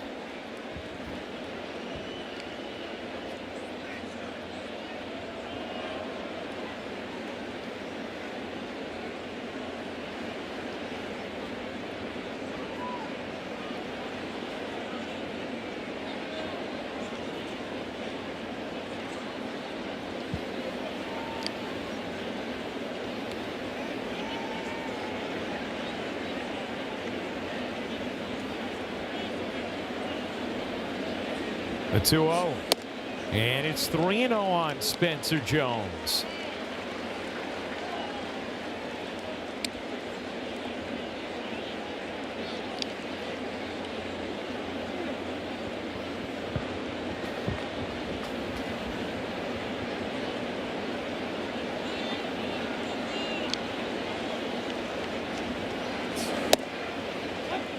Takes a strike, 3-1.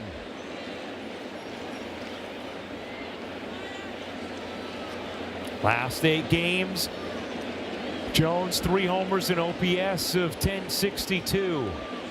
Ahead in the count, 3-1 here. Smashes that foul.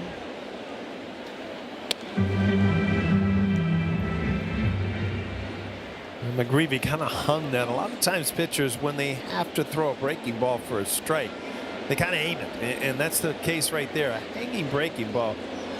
Jones just able to foul it off. 3-2. Jones stays alive again.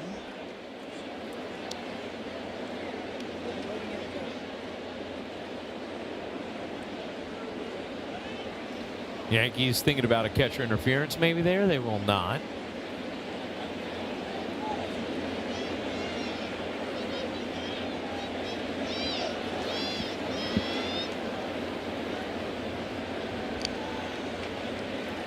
(3-2). Swing and a miss. 4th strikeout for McGreevy. Well, if you look at that count, it was the hanging breaking ball that he missed. Then he gets to a 3-2 changeup, and well thrown. Ball just dived out of the strike zone. But you can always break at bats down to, did I really have a good pitch to hit? And in that case, yes. And you had a hanging breaking ball. You foul it off. You give him an opportunity to come back and make a good pitch. You get a strikeout.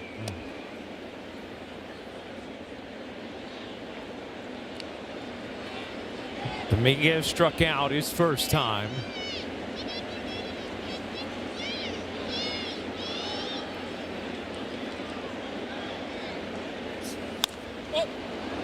Golfs that to second. Wetherell makes the catch. 2 down.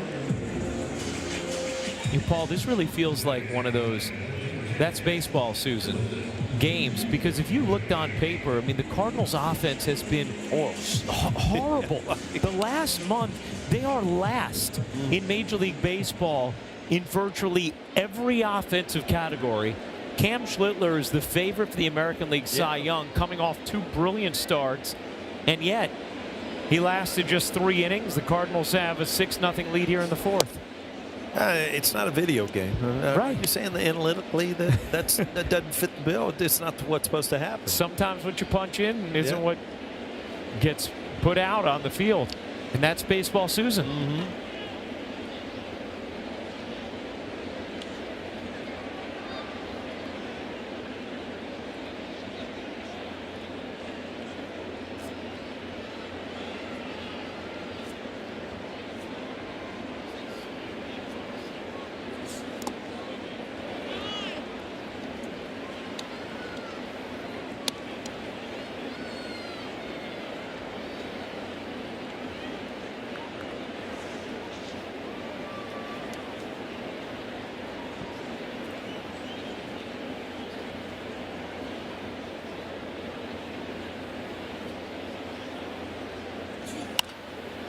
Chisholm fouls that away.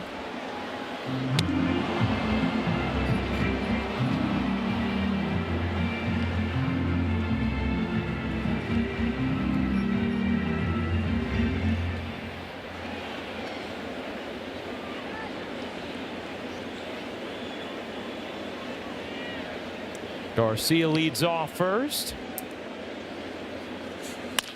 Chisholm grounds one to Weatherholt. Gloves it, tosses, inning over.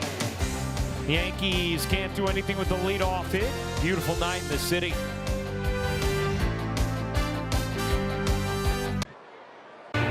Yankees Baseball on Yes is brought to you in part by Toyota, the official hybrid vehicles of the Yankees, and by Delta, the official airline of the New York Yankees. Delta, keep climbing.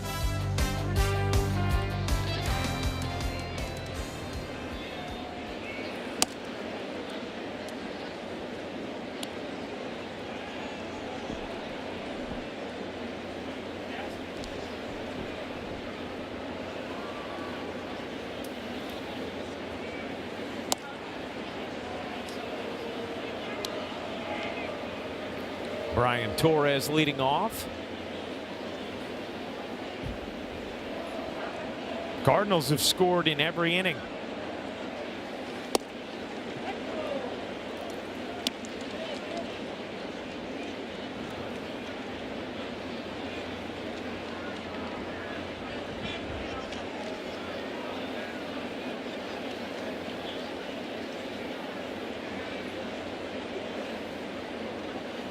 The 2-1. And Pitcher's called a ABS ball, powered catcher's by challenge. T-Mobile. It's a challenge from Austin Wells. Yeah. Call is overturned. The strike. New York has 2 challenges remaining. What if that's an uncomfortable feeling when the umpire puts his mask on? Yeah, you got what you want. It's just like, well, yeah, you missed it. What do you do? Right. It's humbling, right?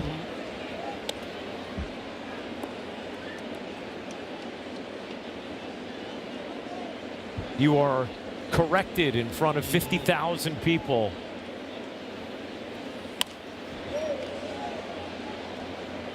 Paul, how aggressive do you think you would have been as a hitter on the ABS challenges? You know what? I just know that you know the strike zone. You think you do, but I just like the opportunity to take away the umpire getting at you. And there were times back when I was playing and even before then that umpires could take the bat out of your hand intentionally, and that shouldn't be part of the game. So that challenge in itself takes that away And the umpires, don't get me wrong, are much better now because they're graded. And, you know, you can't have a travel day and call the ball a foot outside to make it quicker and things like that. So if we could make this quicker, we would, right, Brian? Let's go. Aaron Boone going to the pen.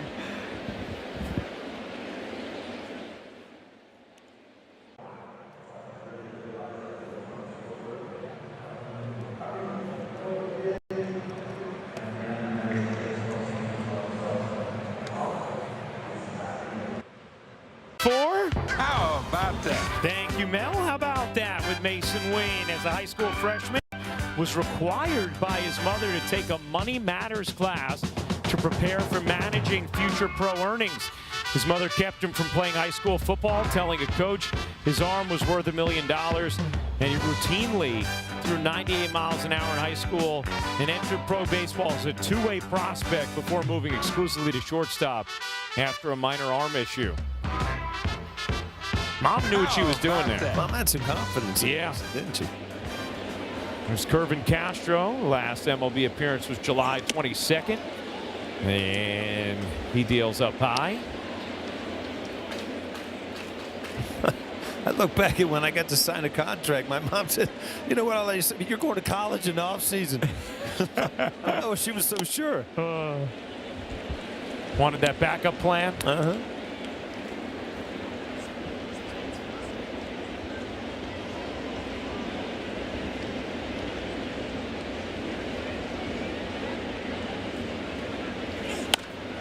See how many pitches Castro can give the Yankees here tonight.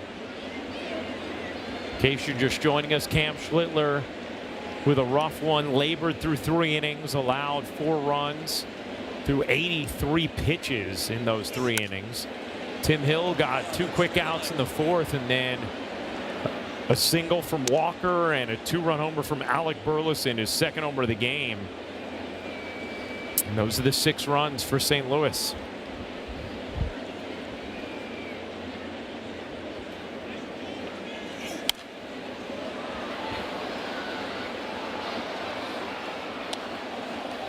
Castro's an audible grunter, huh? All I know is it's a good night to be a fan, other than the Yankees are losing, because it's foul ball after foul ball. It's just like they're chucking balls in the stands everywhere. Souvenirs galore. Strike 3, got him looking. Win down on strikes. After a couple good fastballs, boom, a nice breaking ball right on the outside corner.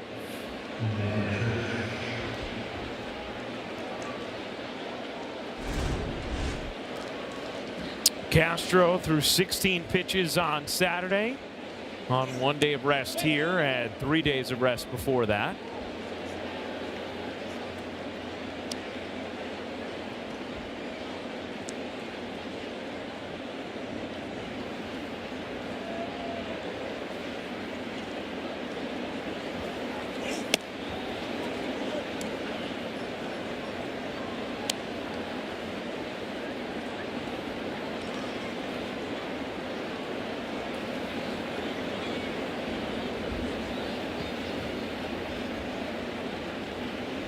(2-0), 3-0.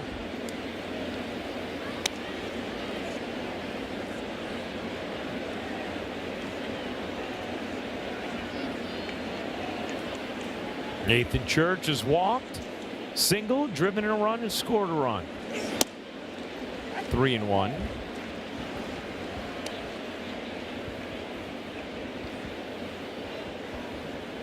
Church has really struggled at the plate since the beginning of July, but a productive night thus far.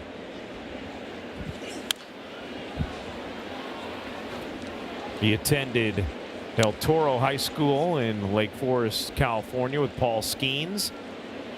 That school also produced Austin Romine, Nolan Arenado, Matt Chapman. Pretty good high school program. Yeah.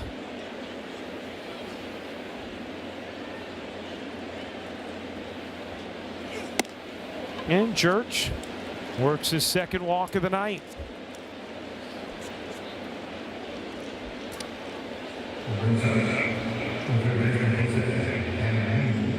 Here's Fermin.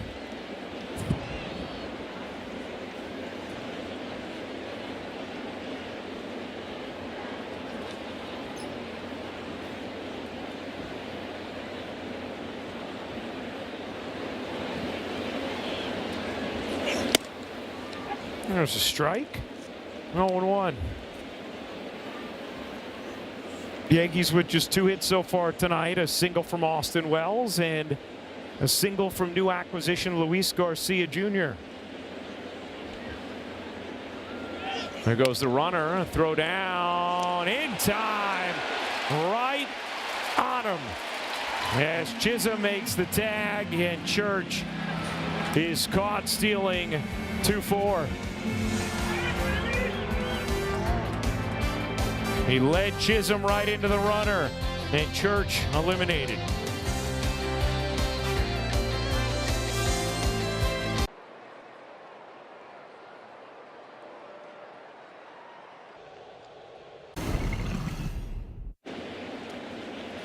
Decisions presented by Sage. Paul, what have you seen from McGreevy tonight? Wow, he's really used his sinker and changeup, and both of them have the same action, just different speeds, and pretty much away to the scouting report. Doesn't walk guys. You're going to have to hit the ball, put the ball in play, but not overpowering. 4 shutout innings for McGreevy so far. Bouncing back after that rough outing his last time out.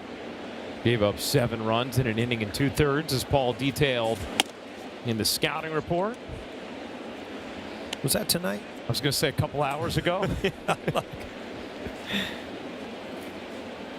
Paul, I mean, I know for you especially, every at-bat was precious. How much different is it focusing when you step in the box in a game, you're down 6-0, kind of feels like a slog? I've always said, you know, this at bat leads to the next one, and it leads to tomorrow and the whole week. So, you know, as soon as you just lose your concentration, give up an at bat, you don't know if you can just hit the magic switch if you know you need it the next time up. So, you know, you do have a lot every single time to try to accomplish, and whether it's a good swing or using and at bat to find something that you're missing. That was a good swing right there by McMahon. McMahon, a leadoff single. Yankees' 3rd hit of the night.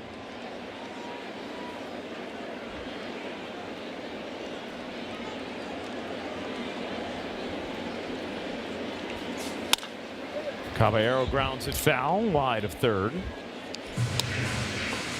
And he wants a new piece of lumber. Well, that gamer's no longer a gamer. We got a new one. Yeah.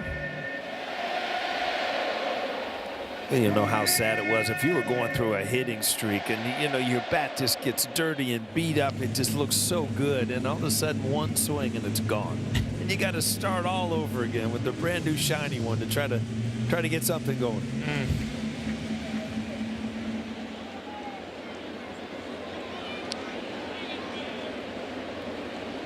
What's the longest amount of time you'd have one bat for? Funny you were saying that. I was kind of thinking, I bet if you just were hitting, just at an unbelievable, maybe 3 weeks, 2 weeks, 3 weeks. I mean, that's a long one. Yeah. Because you could go out, you feel bad, and take a couple pearls out of there, and you're back in the bat rack the next day because you broke them both. Boy, that's got to be tough if you have one that you've really been. Oh, it's just perfect. Oh, and then all of a sudden it breaks on you. Usually it was by, it wasn't something the pitcher, it was by doing something wrong mechanically, getting out front, hitting it off the end of the bat. If I faced Randy Johnson every day, I would have used one at bat the whole year. I never even hit it. Foul ball doesn't usually break the bat. The 0-2 is high, 1-2.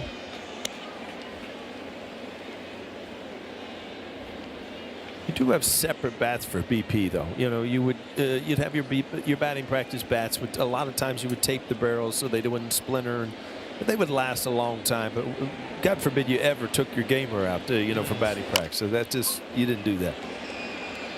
That's chop foul.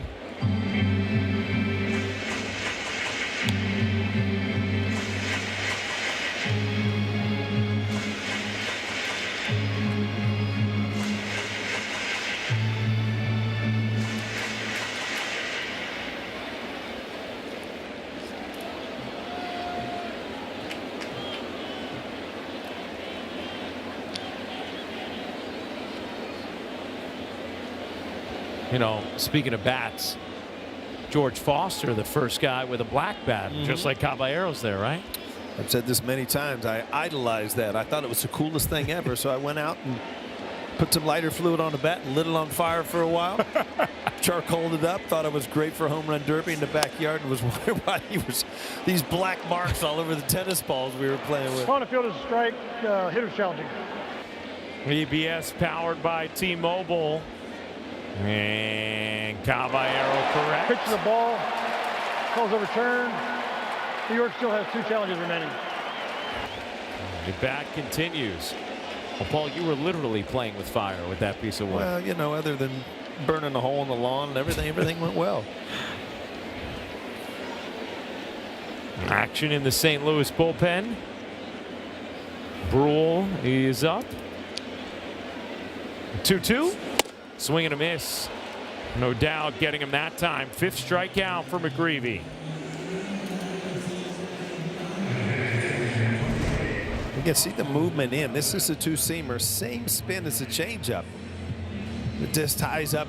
Caballero not able to get to it. Good movement in under the hands. Here's Wells. Good piece of hitting. His first time up with a single into center for the Yankees' first hit of the game, and he takes ball 1.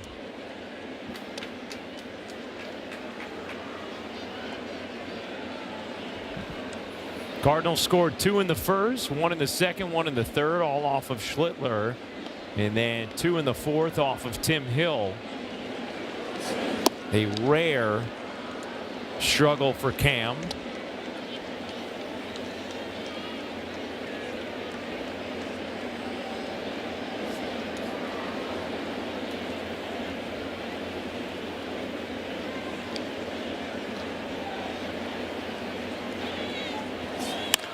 That ball is hit in the air to right field and deep. That is long gone. The Yankees on the board. Austin Wells continuing to percolate a little bit here. A 2-run shot for the Yankee catcher, and it's a 6-2 game. That's why you concentrate on your at-bats, Ryan. No matter what the score is, Austin Wells has something to prove. The last couple of weeks, you know, he's kind of stepping forward. You just know that the end of the season, you know, is not far. You can't take a step back. Got a huge opportunity now to really step up for this Yankee club. His 8th of the year right there.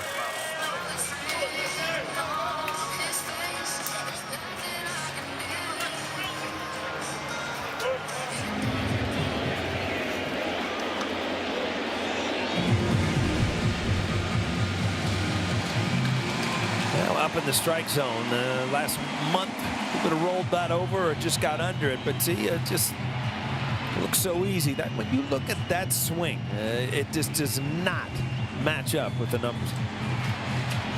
That's going to end the night for McGreevy. Wells injects a little life into this crowd. His 4th home run in the last 16 games.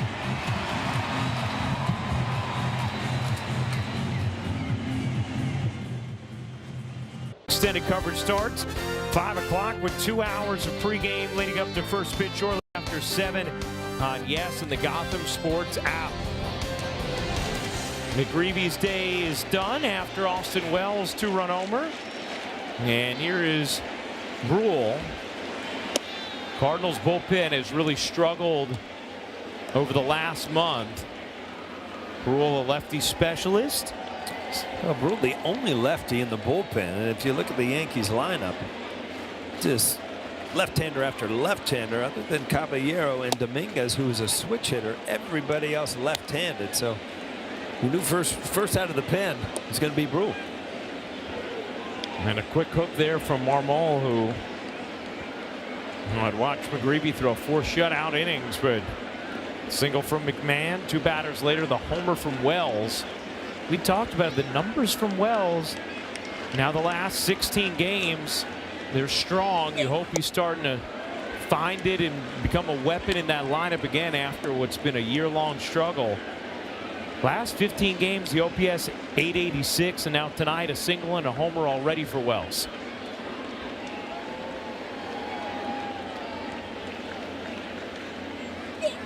Grisham hits that in the air to right field and deep. Walker back, that is gone. Wells and Grisham go back to back.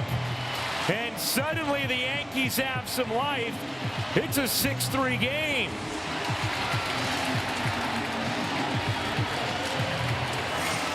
Well, another welcome sight for the Yankees. Grisham, who has not been swinging the bat great. You'd love to see him get going his 12th home run of the year.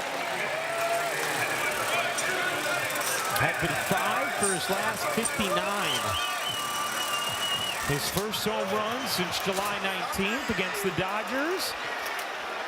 And now you got a little buzz in the building. Still a lot of real estate left in this game.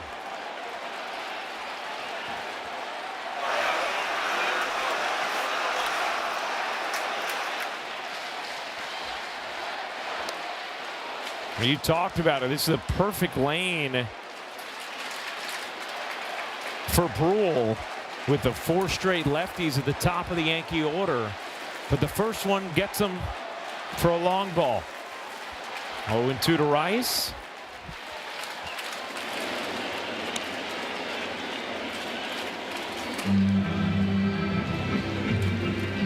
What a cutie in the overalls there, checking in to the Yankee dugout. He's kind of checking in the dugout, right? Probably eyeing the bazooka bubble gum. Yeah. Sunflower seeds. The breaking ball did not get to the outside part of the plate. Just a kind of a stiff arm, just swatted. Got plenty of it, though. Doesn't come close to finishing the swing, just whacks it out of there. Rice holds up. It's 2-2. See the spin, and it just did that continue to break away. No bite, just kind of hangs. A 2-2. Rice fights it off. And he's going to need a new piece of lumber. It's one of the worst sequences you can ever imagine for a hitter, Ryan. You see breaking ball away, and then boom, you go to cover it, and you see a two-seamer right in on your knuckles. Break a bat. Now you got to get that pitch out of your mind, because chances are he's going back to that breaking ball down and away. The hands vibrating afterwards. That's the least of my worries right now. I got 2 strikes on me. So Graceffo up in the pen.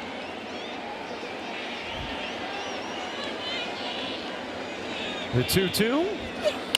Rice. It's a 2-hopper to the left side.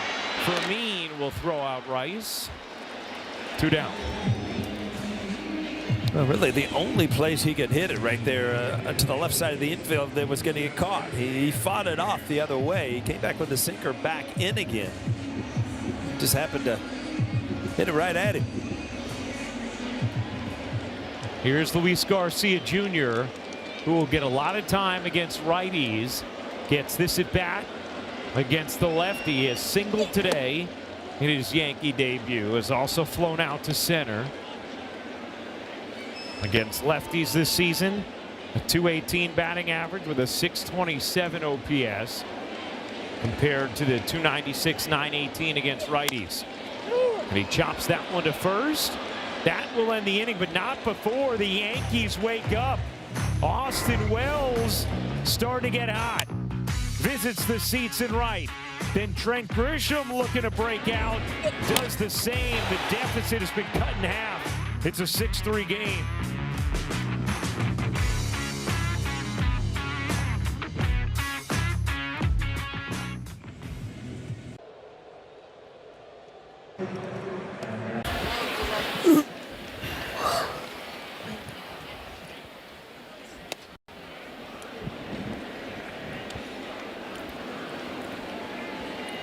All right, thank you very much, Shaq. Top of the 6th inning here at the stadium in a new ball game. The Yankees were down 6-0, looked lifeless, not anymore. Back-to-back homers from Austin Wells and Trent Grisham. And it's a 6-3 game. And 1-1 on Fermin from Kervin Castro. Let's go around the majors. The Padres trading for some starters. Robbie Ray, Casey Mize. How about the Red Sox acquiring Adley Rutschman? Gave up a lot in that deal with the Orioles, and the Cubs acquiring old friend Clay Holmes, and then Tyrone Taylor from the Mets.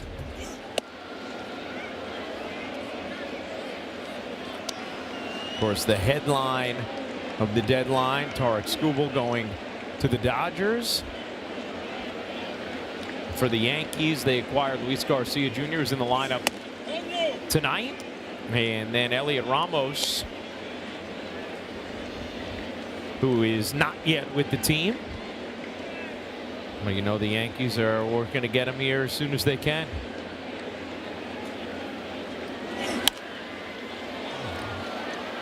And Ramos will provide some punch in the outfield for the Yanks.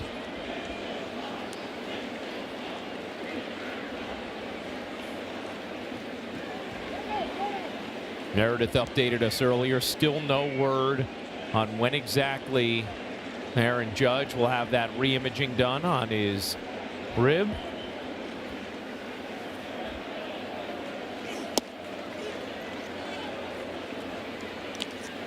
So pitch Pitcher's called a ball. I think he thought he called it. Pitcher's called a ball. Catcher's challenging. And Austin Wells, I think, said sorry about that because he threw it down without knowing, but he knew. Call's overturned. It is a strike. Batter's out. ABS powered by T-Mobile. And you see Andy Fletcher saying, that's okay, that's all right. Yeah. Because even though he knew it was a strike, he didn't want to show up, Andy. I knew it got a lot of the plate. The question was it high enough? And it did. It caught the bottom of the strike zone. Castro loves it. Go ahead and challenge. You're going to get a strikeout for me. Well, even Vermeer seemed to think it was a strike, how he reacted. That's driven to left. Jones, 2 down.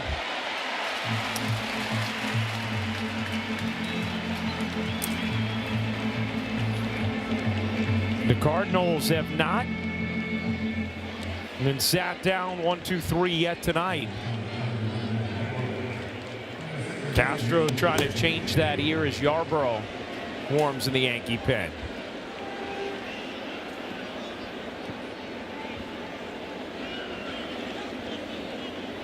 Weatherholt 0 for 1, a couple of walks. Pitcher's called a ball. Catcher's challenging. ABS powered by T-Mobile. Seems to be a constant theme going on here. And Call's overturned. It's a strike. I think Austin Wells is starting to feel bad. There'll be no Christmas cards between these two, I don't think. It's like, Andy, I'd love to not have to do this, but you're giving me no shot, man.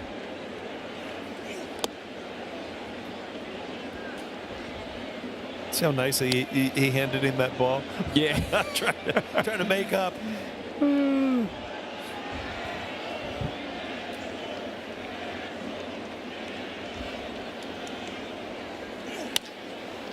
Flick to left. Jones coming on.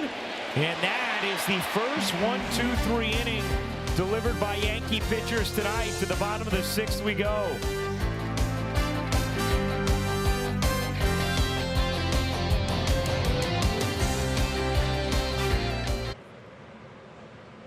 For Name That Yankee, brought to you by Prevagen, made for your brain. All right. Spent time with St. Louis, 90-93. The Yankees in 93. Oh, crushed it. Got it. 478 saves. And this is your teammate, Paul. This is a big man, I'll tell you that. I faced him when he was in Chicago, and it looked like he was throwing a ping pong ball because his hands are so big.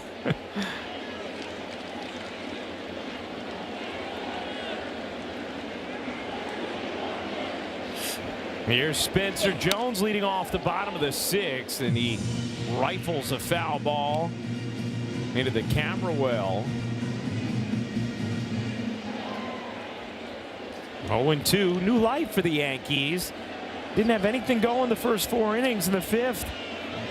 Back-to-back homers, Wells and Grisham, as Jones stays alive.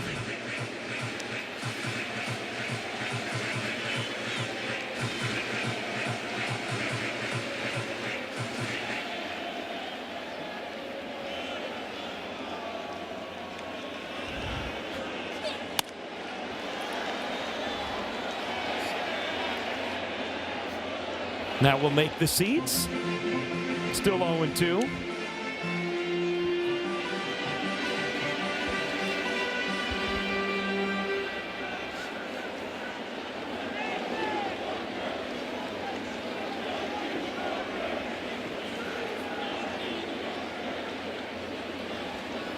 The 0-2.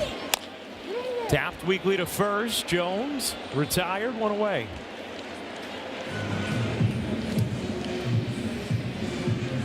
Dominguez will flip around it from the right side here against the lefty Brule.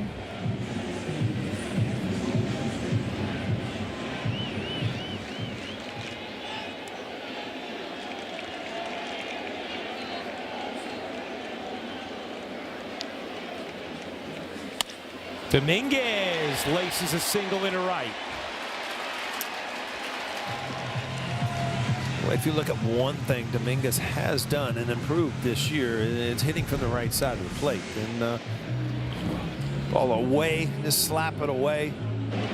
Much better hitter from the right side than he was a year ago. Yankees saying, all right, let's go. Here is Jazz. 0 for 2, a couple of ground outs. Smashes that. Foul.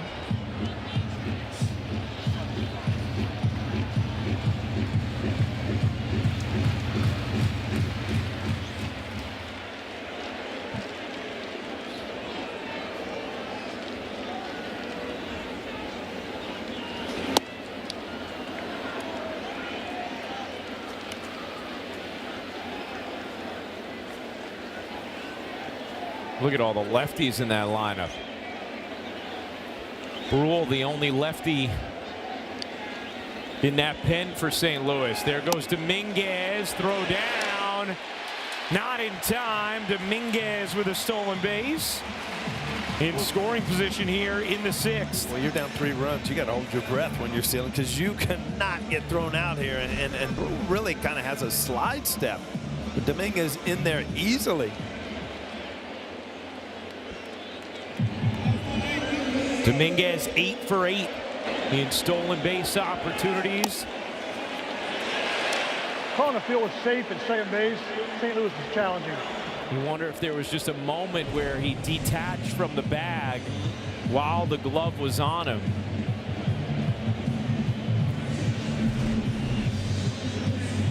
Well, clearly safe. And then does the arm go off? Like the leg was, I don't know. Yeah. Oh, I don't know. Is he off for just a moment between the leg and the foot? And have I ever told you I don't like the head first slide? Yeah. Just not a big fan. Too many things go wrong. Pretty cool shot there of everybody watching it on the scoreboard. He's on. Is he off right there? Yeah, if he's off right there, he's out. And it looks like he may be.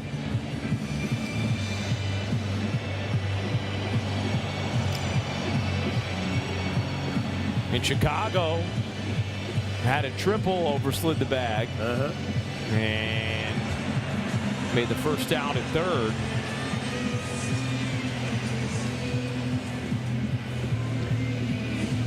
You talked about this earlier, Paul, how this is how people tag nowadays because of replay. Totally different. You keep the glove on. It's not a swipe tag. They used to swipe it and get it out of there. Now you hold it just in case that body comes at some point away from the bag. That angle looks a little more questionable. Is he off right there? But is the glove definitely on him right there? Well, they could also say nothing definitive enough to overturn it. By the way, this is taking a long time. You know that? Which means maybe they're not going to overturn it. After review, the call on the field has been overturned. The runner is out.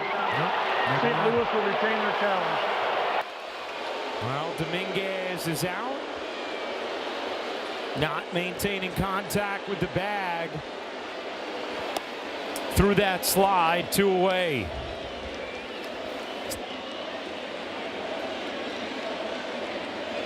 And that is the first runner that Crooks has thrown out this season. He didn't throw him out. He just he got a break. Yep. What was he, 0 for 12 or 0 for 13? He was 0 for 12.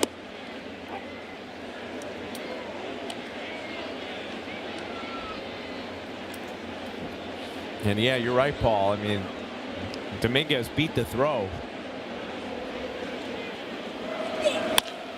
Jazz grounded to second.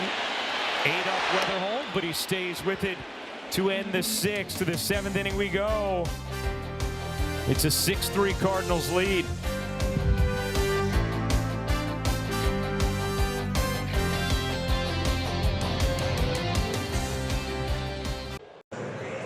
And you can watch your favorite pinstripe legends take the field on Yes. Coverage begins at noon and will include the on-field ceremony and the Old Timers game, where 6 of our Yes Network analysts will be mic'd up on the diamond. Then stay tuned. No, wait a minute. When you're the poster child for the old timers, that means you're really old, doesn't it? Hey, no, that just means they expect big things in the at-bat. Got Dellin, Coney, Todd Frazier, Paul, Adam Ottavino, and Willie Randolph all participating. Not long before we just team Yes against the other Yankees, right? Boy, I'll tell you what, I wouldn't want to face Otto right now. No, if he's going to tell you the truth, I don't want to face any of them. Remember last year, Clemens, he comes, right? Throws me a slider the first pitch. I'm like, Rocket, are you kidding me with that? He said you're lucky you took it because a split finger was coming next. Oh, man. 2-0. I mean, Paul, it must have been so cool for you when you were playing here, the guys you would get to interact with on Old Timers Day. The best. You know, it takes me back to the first couple years I'm here, where, you know, when the Old Timers Day was. Caballero, what a play. My goodness, he got him. Caballero off the high hop with the cannon across the diamond, 1 down. I'm sure they're going to take a look at this.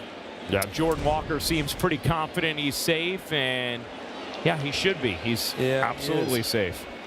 Calling the field is out at first base. St. Louis is challenging. You know, sometimes even on a missed call and he's safe, you're in awe of the play. And Caballero made a tremendous play here. Walker runs well for his side. I told earlier in the game he steals bases. He knew darn well he was safe. After review, the call on the field is overturned. The runner's safe. St. Louis will retain their challenge. You're talking about those first couple of years, though, Paul, the Old Timers Day. Yeah, I mean, I was blown away when I got traded over here, because the first thing I did was take the field in spring training, and you see some of the legends in the field. Well, then you just absolutely were in awe when those guys showed up for Old Timers Day.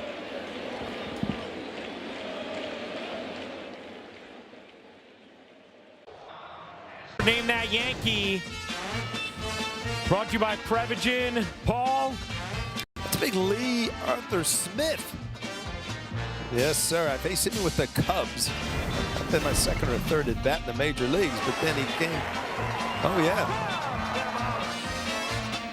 Big Lee. Like I said, he was a big man, and that ball just looked like a ping pong ball in his hand. It was so big. The pleasure with playing him with the Yankees. What a great guy. A Hall of Famer, 7-time All-Star, 3-time Roll-Age Relief winner, as Ryan Yarbrough comes in here in the 7th. Job well done by Castro, keeping the Yankees in this game. After Schlittler allowed 4 through 3 was done, Tim Hill allowed 2 on a 2-run homer by Alec Burleson, who has a couple of home runs tonight. Has never had a 3-home-run game.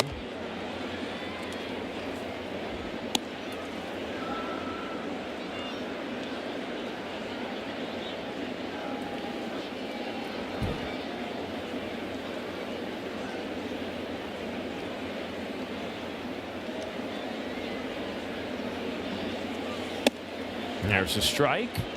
1-1. Now 4th all-time in saves. Appeared in 8 games with the Yanks in '93.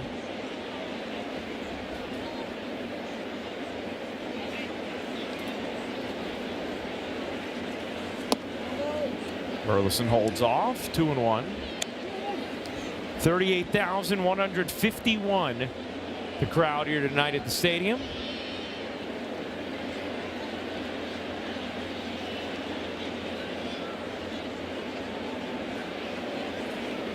The 2-1. It's 3-1.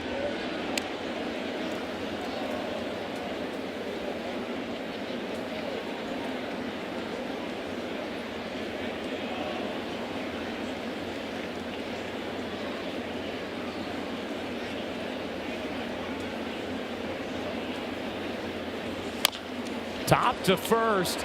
Garcia to second for one. Back to first. That's a double play. Beautifully turned from Garcia, who threw a bullet to second. He certainly did. A lot of times you'll see them kind of step in and kind of lollipop it. This was an absolute rocket. Makes it that much easier for Caballero to just give it right back to him. Well done.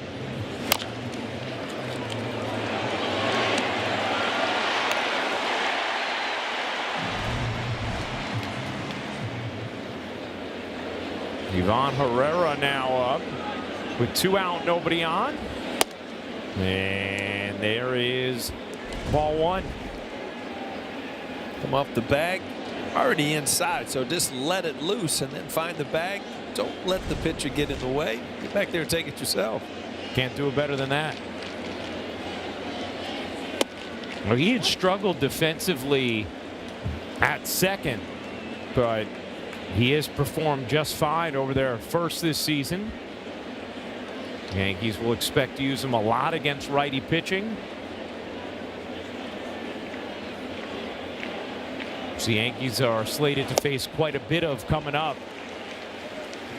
Yeah, that's going to have to be a conversation going down the road here that Aaron Boone is going to have with him, as far as, you know, you're playing every single day. You come here, you expect to do the same thing. Well, you know, you might get some days off against tough lefties here.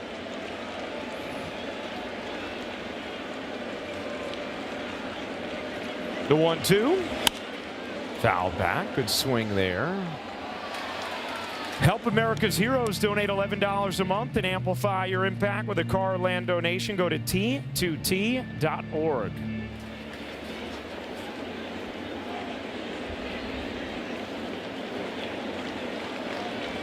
The 1-2. Dismissed. 2-2.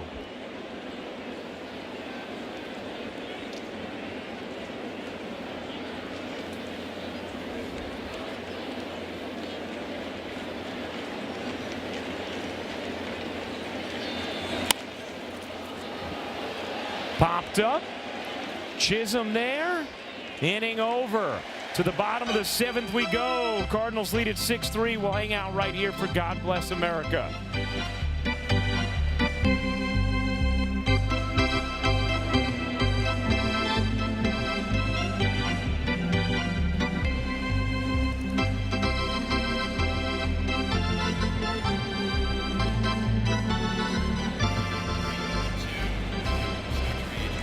Ladies and gentlemen, will you rise, remove your caps, and please direct your attention to the area behind home plate as the New York Yankees welcome an honored military guest.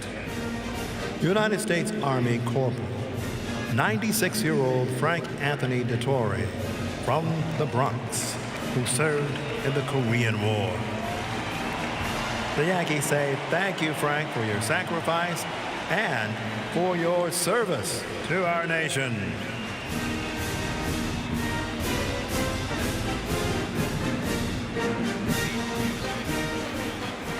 And now, ladies and gentlemen, please join us in singing along with Robert Merrill's rendition of God Bless America. God bless America, land that I love. Stand beside her and guide her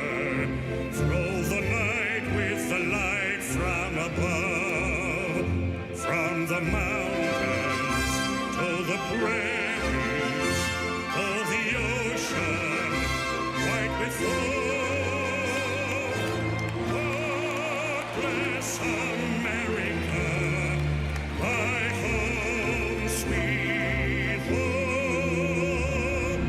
God bless America, my home, sweet home.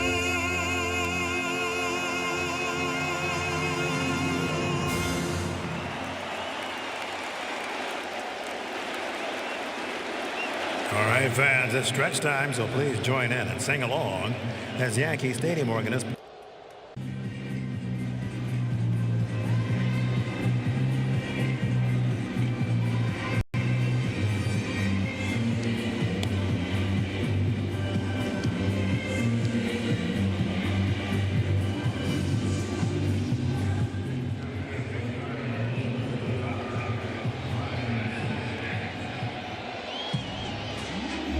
All right, fellas, we'll see if Jack did a little forecasting there. Let's check out tonight's Gusto game recap. Yeah, Yankees got off to a rough start, but the pen has steadied things a bit. Yanks with 3 in the 5th, thanks to the Austin Wells and Trent Grisham home runs. And as Jack talked about, the pen has struggled for the Cardinals. This guy, one of the few exceptions. A 1.69 ERA his last 18 appearances. Yankees very familiar with Ryan Stanek, and ball 1 to McMahon. Yeah, this is a name that was thrown around a lot at the trade deadline. Surprised he's on the hill tonight for the Cardinals.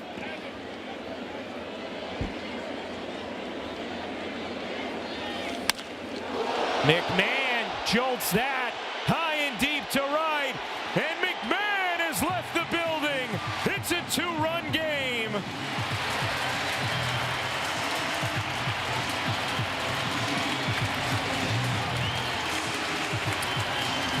Well, that'll put Ryan McMahon into double figures, his 10th of the year. And put the Yankees 1 run closer, only down by 2 here. Got 9 outs to do something with it.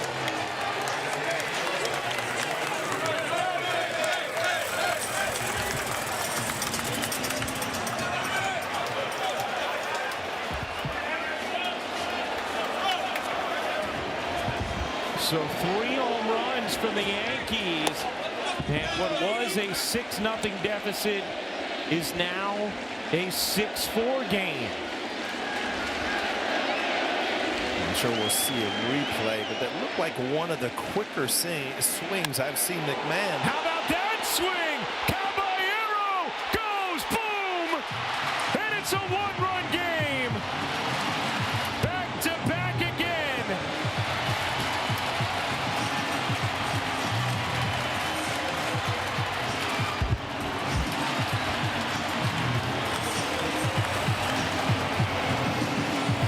It seems like when things go well for the Yankees and you need something, it seems like Caballero's name's always kind of in the mix. He's always doing something. Good or bad, he's doing something. And this was good.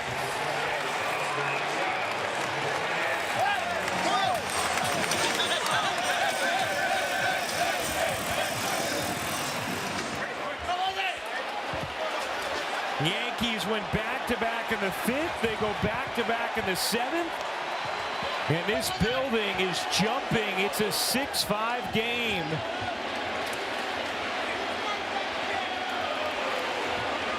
And Austin Wells up.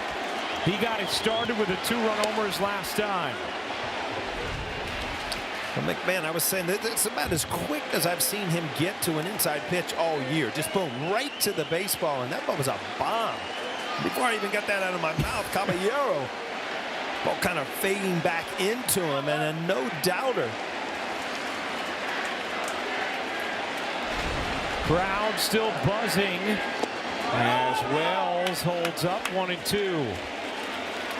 Well, let me give a little credit to Jack Curry, man. He stirred things up. Said, you know what? Yeah, had a bad bullpen, and all of a sudden, bam, bam, we're 1 run back. He wasn't even back down in the office by the time those 2 home runs were in. The 1-2, and Wells down on strikes. First out here in the bottom of the 7th. how quick he is to the ball there. There was no loop, no nothing, and then Caballero just got a great pitch and didn't miss it.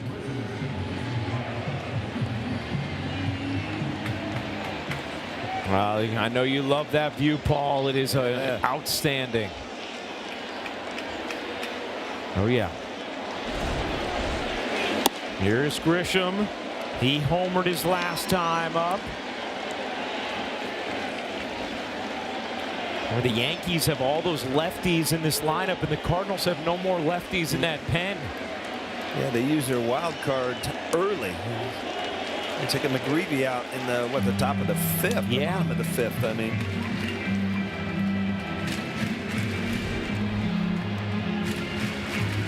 yeah, I just love that. I mean, nothing to it.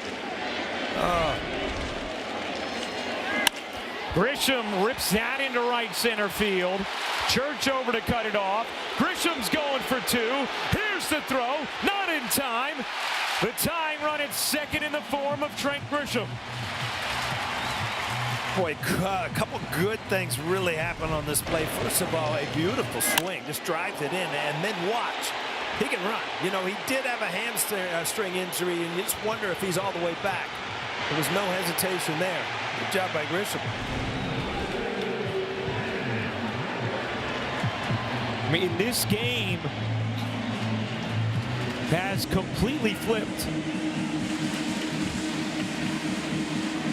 You know, it's funny, you're down 6-0, you have an inning 3, you think, you know, good, we got on the board, but until you truly believe, hey, we can win this game.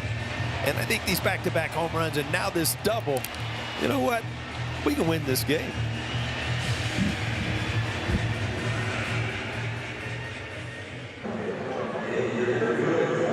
Tuesday, August 11th, when the Yankees take on the Mariners. It's K-Pop Demon Hunters night, and the first 18,000 guests in attendance will receive a roomy Yankees bobblehead. Tickets are going fast, so get yours today, Yankees.com. See those eyes on there, on that bobblehead? Oh, yeah. Mean looking, man. That's what Audrey, she looks at me that way when I take my headphones off too early.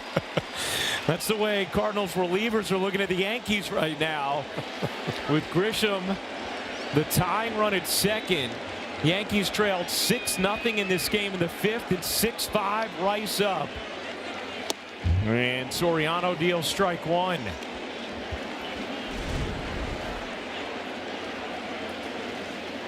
And just, you watch these swings right there. I mean, the fastball just leaking over to the plate to Caballero. Just great swings to get the Yankees back in the game.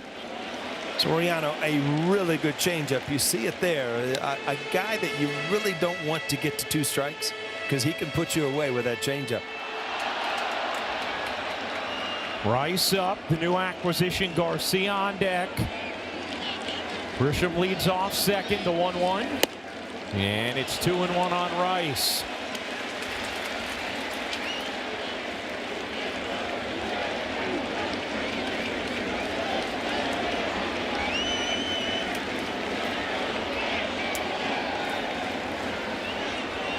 A 2-1. 2-2.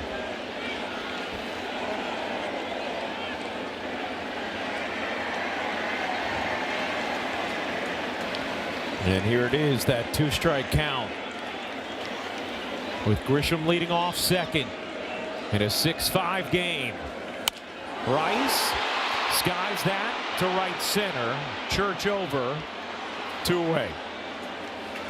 Well, he got the changeup, but this changeup was up in the strike zone. That's why Ben Rice is frustrated. You know, not quite where he wants to be mechanically.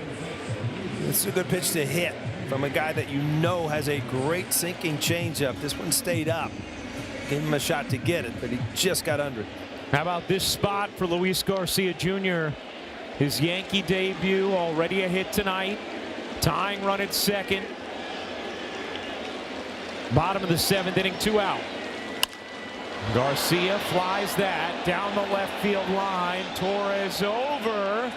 It'll make the seats, and the at-bat continues. You know, in the old days, Ryan, you got traded. You come over and you're facing a completely different pitchers. A lot of times you don't know. With interleague, And right here, Garcia coming from the National League, this is an extremely comfortable at bat. He's played the Cardinals, and you've had interleague, so you don't have a lot of surprises like you used to. 0-1 on Garcia. 1-1. George Soriano, the cousin of Alfonso Soriano. Garcia 0 for 4 against Soriano in his career. The 1-1 chases the change there. 1-2. Well, that's about as good as it gets. I mean, it starts out of his hand as a strike, and then it just moves down and away the whole way there. You really got to look out, away from him. If he beats you inside, he beats you. His changeup is just too good. The 1-2. In the dirt, it's 2-2.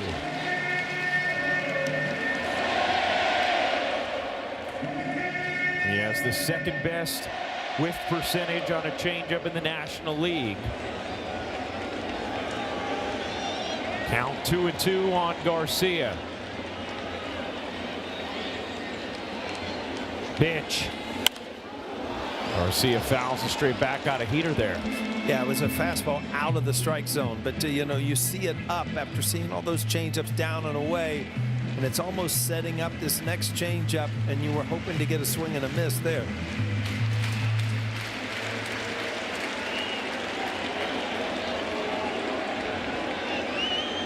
The 2-2.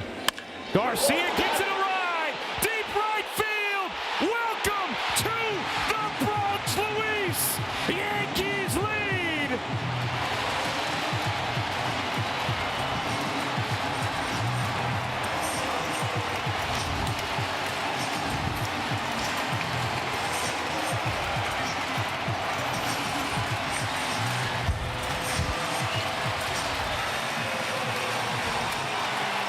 How about that for an introduction? Well, it was his 24th home run of the year, but this is the first one he's hit in the Bronx, and I don't know that he's had a reception like this. What an at-bat. Fouled off, got back to that changeup, kept that one over the plate a little bit, and an absolute rocket. Yes, sir. Welcome to the Bronx.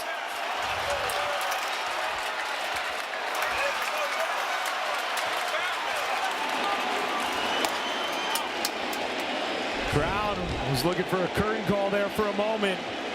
Just a laser out to right. It's just complete balance. He stayed back enough where he could just drop the head of the bat.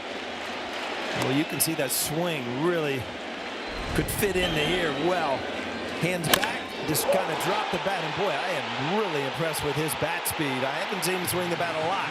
Boy, tonight on his swings, he can get that barrel out there quick.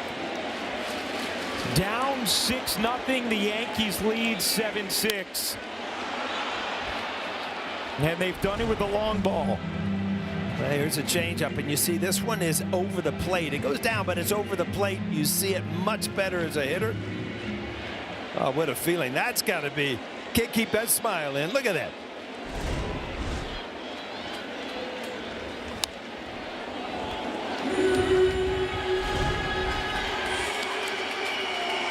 Are you kidding me right now? You become close friends with people in the night, that we can trade it over.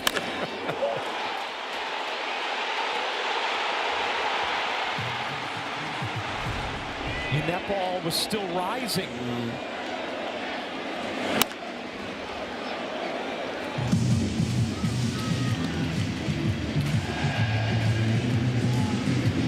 A 2-run homer from Wells, a solo shot from Grisham in the 5th, and then here in the 7th, McMahon, Caballero, and now Garcia all go yard, and the Yankees lead at 7-6.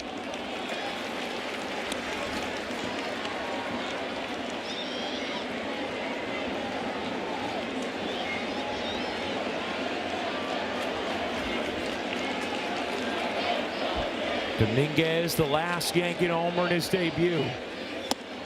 His Jones goes down on strikes, but the damage done here in the 7th. McMahon got it started, ringing the bell in right. Then Caballero went for a ride to left. And Luis Garcia Jr. said, these pinstripes, they feel pretty nice. Stadium rocking, Yankees leading.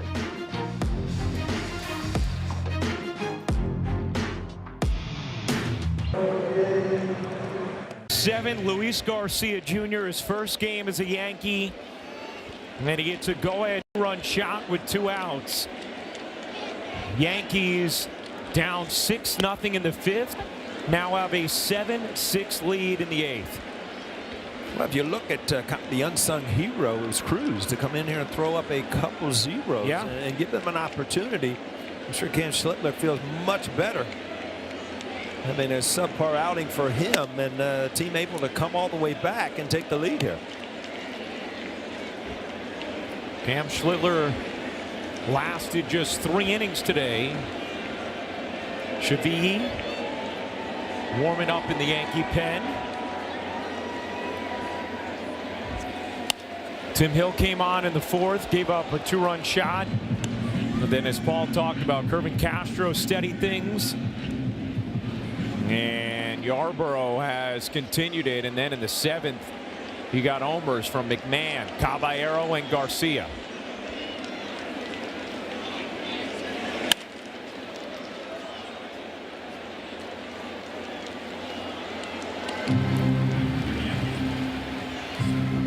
I'm going to show you some awesome reaction shots from the bottom of the 7th in a moment.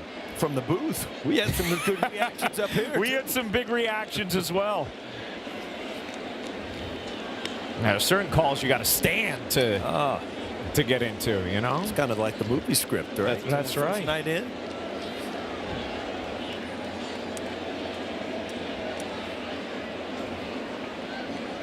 Productive inning right there from those 3 guys. Yeah. Time violation right there. So 2-2 count. That ball's driven in the air to center and deep.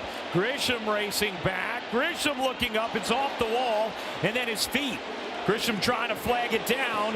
Heading into 3rd is Torres, and he is there for a leadoff triple. Blaze Jordan with the pinch hit triple. Yeah, right down the middle, right off the barrel, and this goes a long way. Unfortunately, it hits Grisham right in the shin, and that kind of slows it down where he's not able to get it in quick enough before you've got a triple. Yankees will go to the pen.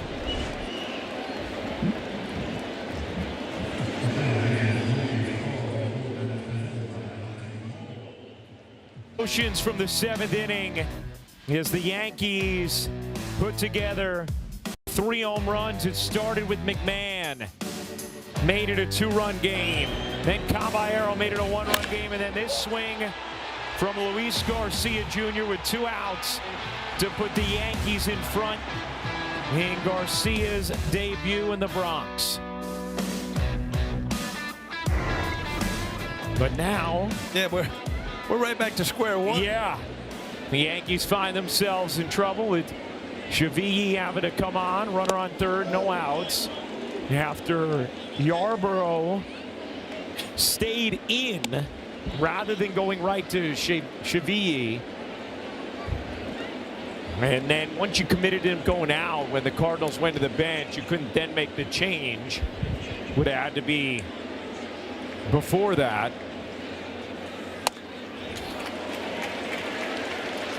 Well, you see how good his change up there with that swing right there from Wynn. Just totally fooled. Got Caballero back at shortstop, but you got Jazz, everybody else in.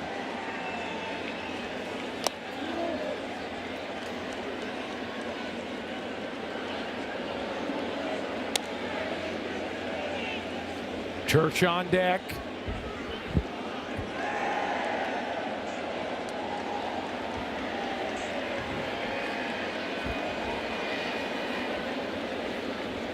Two, 1. 3-1. Yankees trailed 6-0 in the 5th. Austin Wells started the scoring with a 2-run homer. Then Grisham Hit a solo shot, made it 6-3, and then those 3 home runs in the 7th. And a 7-6 Yankee lead, but it's perilous right now. As Wynn walks, and 1st and 3rd, nobody out for the Cardinals here in the 8th. You know, you can't give up 2 or 3 trying to save 1, you know, and now by walking him, you're almost setting up a bigger inning.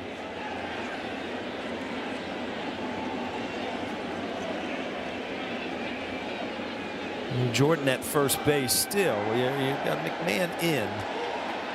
Obviously, Garcia Jr. is going to be in because he's holding a runner, but then middle infielder's back for double play. 1-0.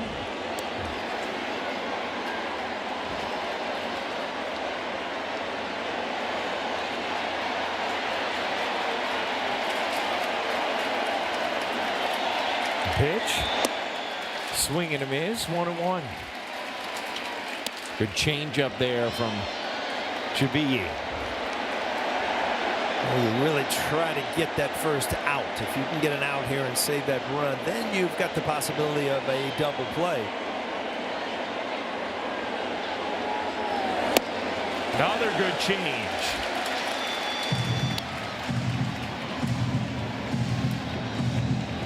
Cheville has been so good for the Yankees. Trying to get out of this jam.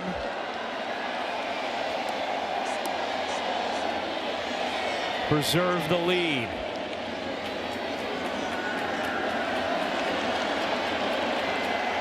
But 1-2 to Church.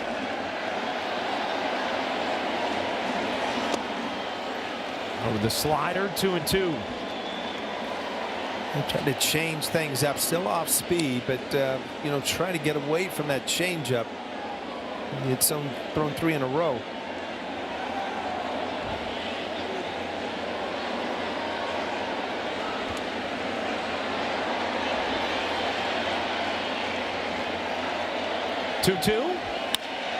Hit in the air to right and deep. Dominguez back, looking up, and that is gone.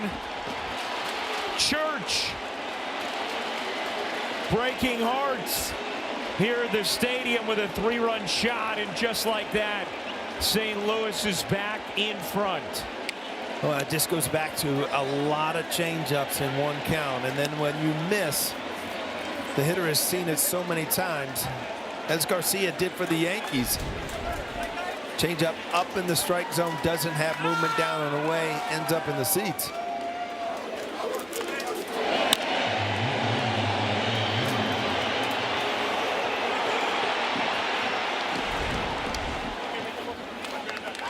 Well, a stunning turn after the incredible comeback, and now the Yankees will need to try and do it again.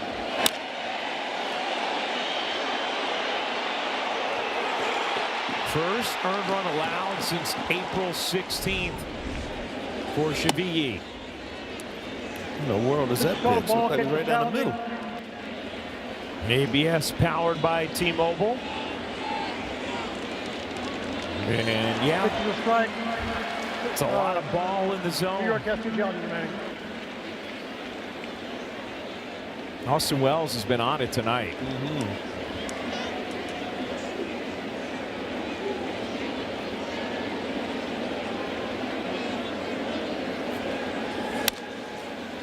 Foul back here right under our booth.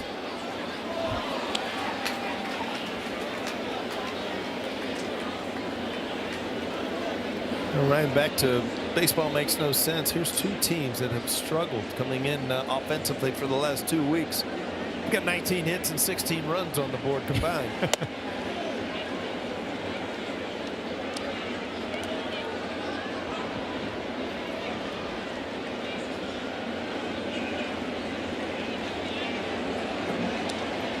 And that's baseball, Susan.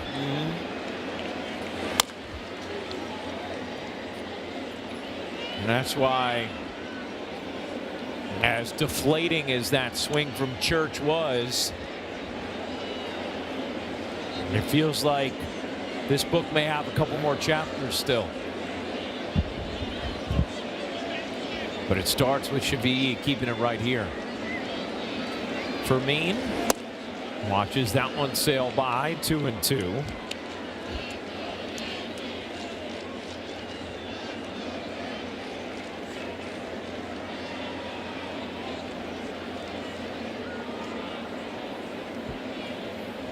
Two, and it's 3-2.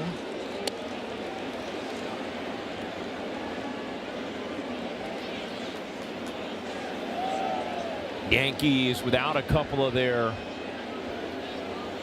trusted arms down there in the pen, no doubt, thanks to the use lately. That is rocketed to left field. Fermin on with a base hit.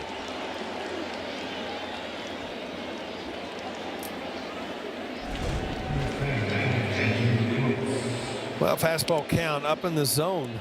Didn't fool him a bit. Ball ripped to left field.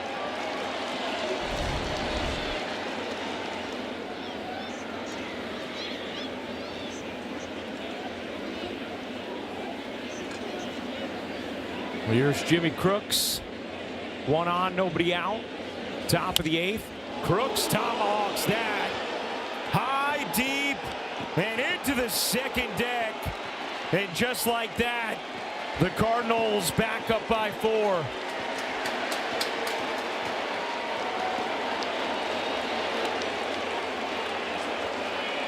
Well, it was fun while it lasted. Huh? Yeah. It was an exciting time, and now the Yankees digging themselves a hole where they're going to have a fantastic finish. But all of a sudden, St. Louis Cardinals playing home run derby.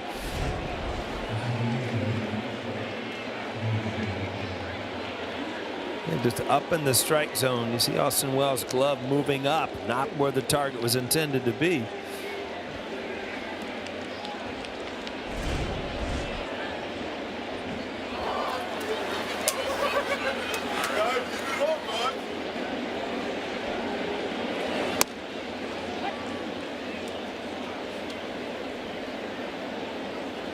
Yeah. From euphoric to dejected. I'm just saying, he was probably smiling 10 minutes ago. Yep. Yep. What a roller coaster of emotions in this game.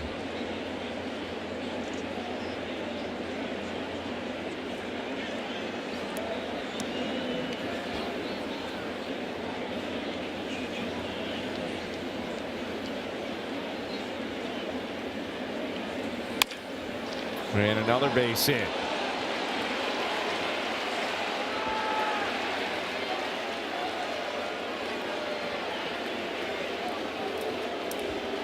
Nobody up in that Yankee pen, so Shavi is going to have to find a way out of this.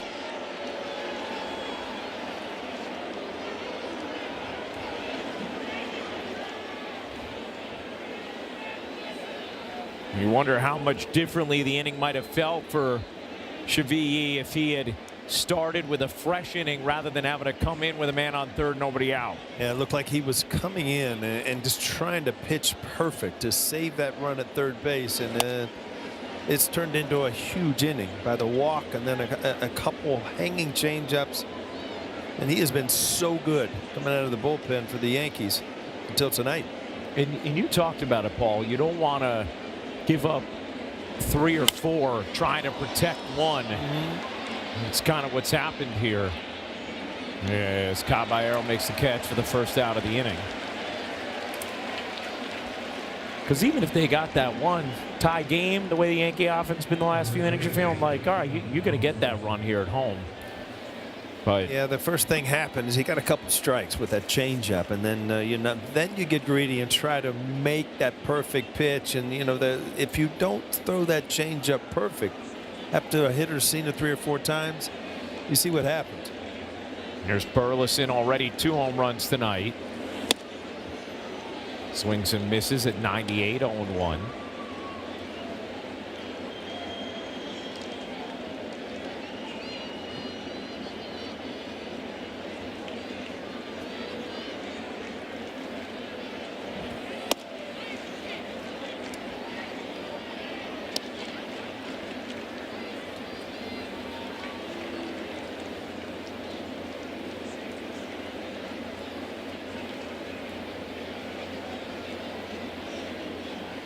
The 1-1.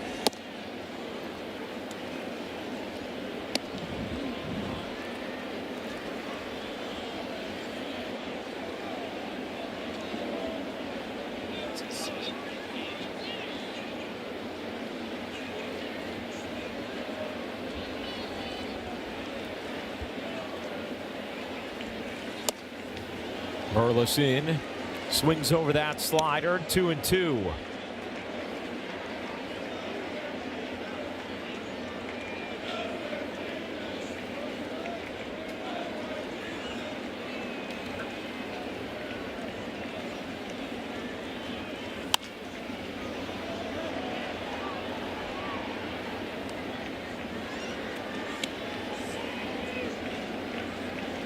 All of a sudden, this inning getting away from Chavihi. I mean, his season high for pitch is 34.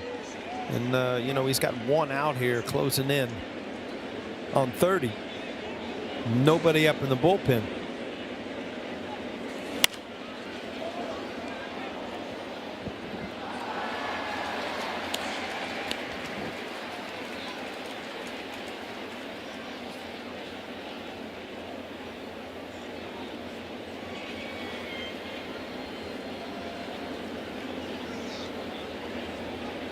Two. Burleson putting on a tough at bat. We had a 2-run homer to start the Cardinals scoring in the first off of Schlittler, and then a 2-run homer off the lefty Tim Hill in the fourth. It's a Cardinals team that has had such a hard time scoring runs of late. Not tonight. A 3-home run game for Alec Burleson, the first of his career. And just like that, the deficit is back to 6 for the Yanks. Well, we've seen some ups and downs in this game. Some really good things from the newcomer from Garcia, and then all of a sudden the pitching staff for the Yankees not being who they usually are. Alec Burleson having some kind of night, career night, first time 3 home runs.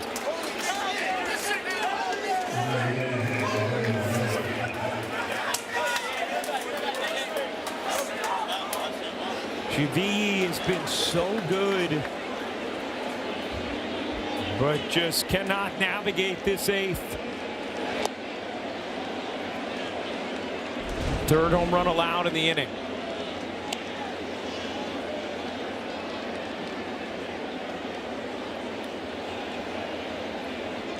And after the Yankees hit 3 homers in the 7th, St. Louis with 3 homers in the 8th.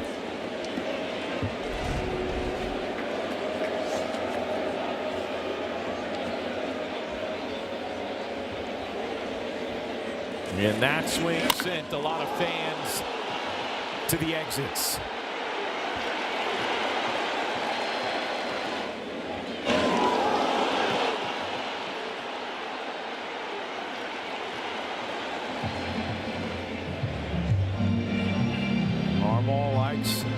What he's seen from his team here in this 8th.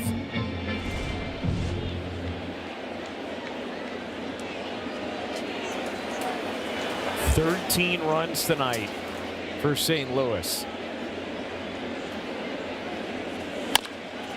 Topped to first. Garcia will take it himself. 2 down.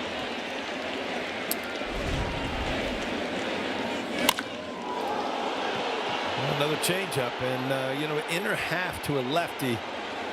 It's like a dream shot here in Yankee Stadium. Want that ball to go down and away instead of down and in. And the necklace is going to be tarnished tonight. There's been around a lot of necks.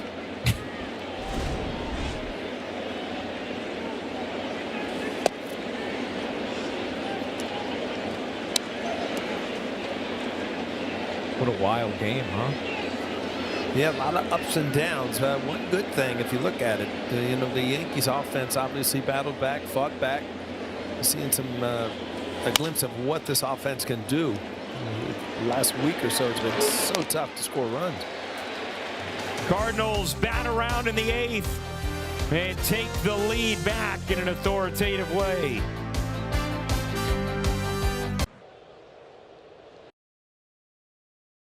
The 2-2. Garcia gets it a ride. Deep right field. Welcome to the Bronx, Luis. Yankees lead.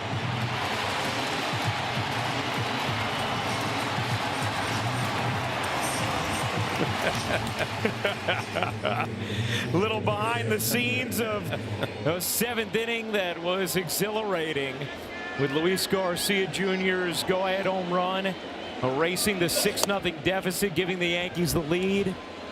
And then the other side of the coin in the 8th, with the Cardinals responding with 7 runs in the 8th, and they lead 13-7. You know, we can do a lot of things in the truck, but we just edit the top of the 8th or something. Left at the bottom of the 7th. That was a lot of fun. That was a lot of fun. But sometimes you got to get your body into the call, you know. I saw that. Yeah. I was impressed. Sounds of voice isn't enough.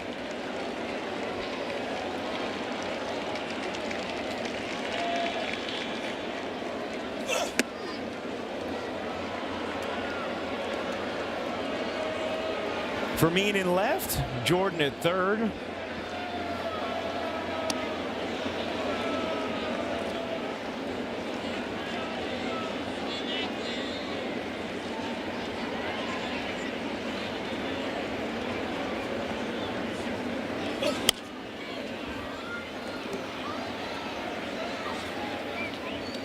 So a Cruz thrown in the Yankee pen.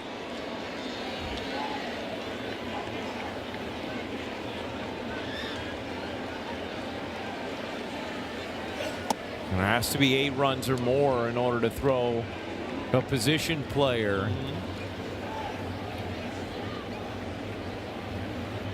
I bet Aaron Boone wishes it was 6, because the last thing he wants to do right now is throw Cruz out there for another outing. But yeah, no option, the way the bullpen has been spent the last week. And that was the tough spot the Yankees got put in with Yarborough, who would have been out there presumably for a while. And the Yankees take the lead, and Chevy, who had been so good, comes on and gets tattooed in that 8th. Came on to a tough situation, though, with Yarborough facing the first batter of the inning and yielding a triple.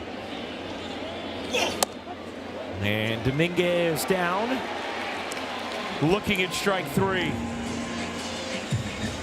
Here's the bullpen budget.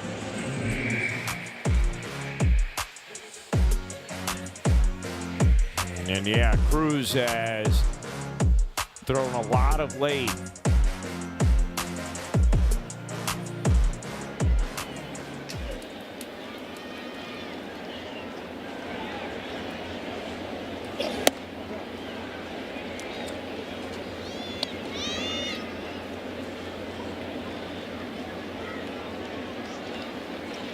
Jazz 0 for 3 tonight.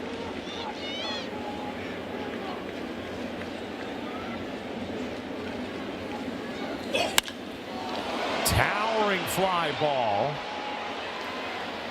Deep but in the yard. And Walker makes the catch. 2 down.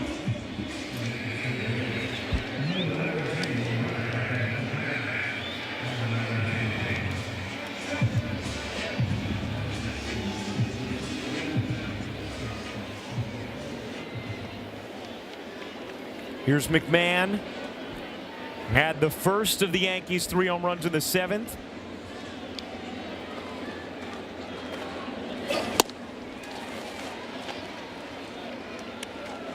Gordon Graceffo grew up a Yankee fan, and this is his first career game against them. He and his dad, Gerald, had a Saturday season ticket package for years until Gordon went to college. From Cranford, New Jersey.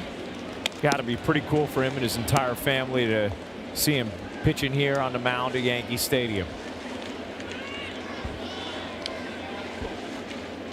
Trying to throw a scoreless 8th.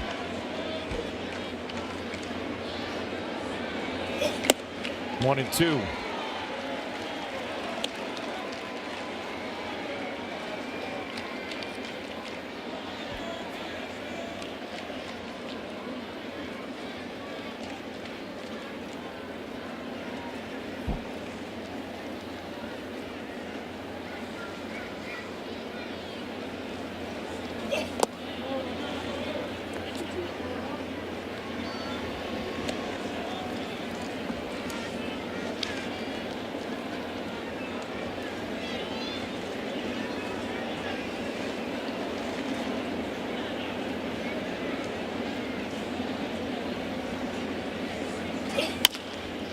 Grounded weakly to short.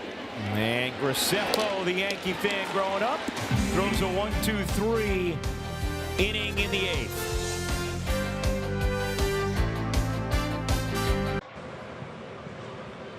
Yankees Baseball on Yes is brought to you in part by Sage, proud accounting software provider of the New York Yankees. And by the Hyundai Getaway Sales Event, deals so right, they almost feel wrong. Only at your local Hyundai dealer. This game has moved to the 9th inning. Cardinals a 13-7 lead on the Yanks. Yankees have to use Fernando Cruz here just because their pen is short and they've used so many relievers already tonight. Obviously, Aaron Boone would rather not have to use him in a game they're down 13-7 in the 9th. Yeah, he's just praying for a short inning. You don't want an extended inning from Cruz here, where you're going to lose him tomorrow.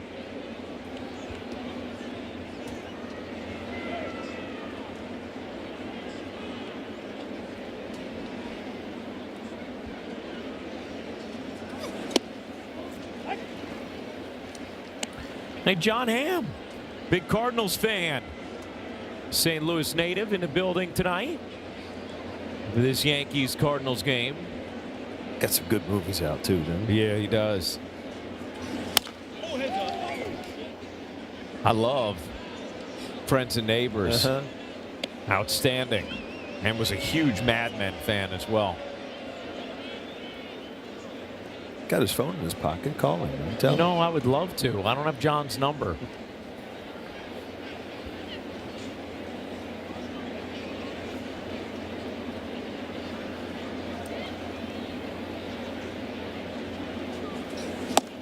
Swing and a miss. One away. Maybe an outing.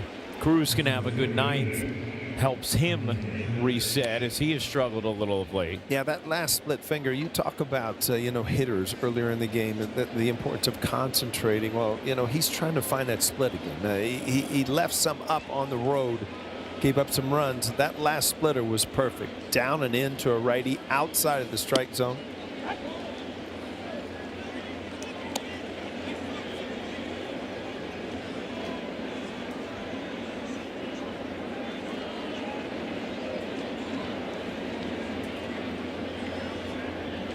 Near one.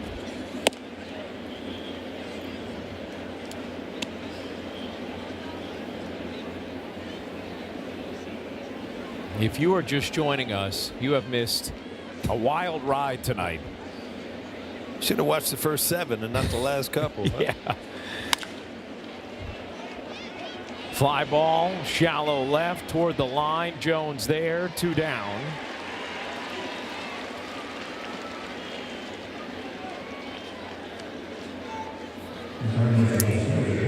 Yankees fell behind 6-0. Cam Schlittler lasted just 3 innings. Then the Yankees started to crawl back in the 5th. Back-to-back homers from Wells and Grisham.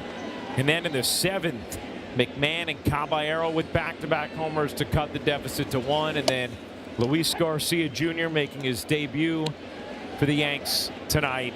A 2-run homer with 2 outs in the bottom of the 7th to give the Yankees the lead dramatically. Stadium up for grabs. And then in the 8th, after taking that 7-6 lead, the Yankees cough up 7 runs, and that's the 13-7 deficit you see right now. Only the 3rd game in Yankee history with both teams hitting 5 or more home runs.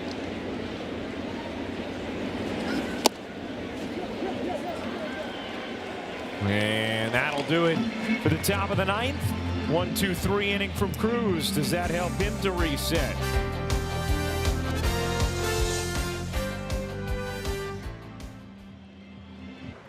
Ahead, Yankees will take on the Cardinals again tomorrow night and Wednesday, and then off Thursday we'll face the Braves. Friday, Saturday, Sunday, another off day, and then 3 against the Mariners next week at the stadium before they head to Toronto. Last licks for the Yanks.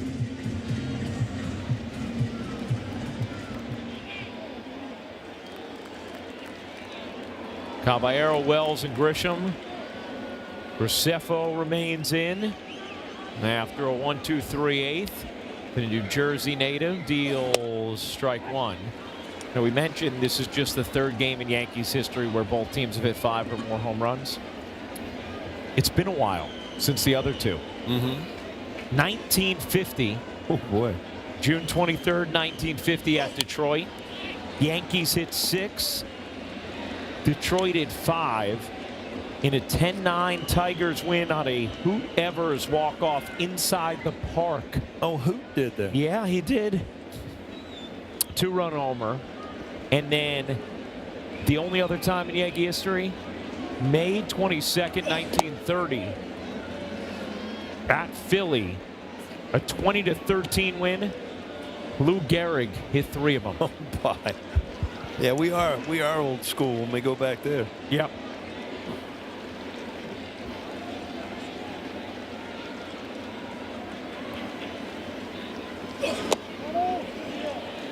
And Caballero down on strikes.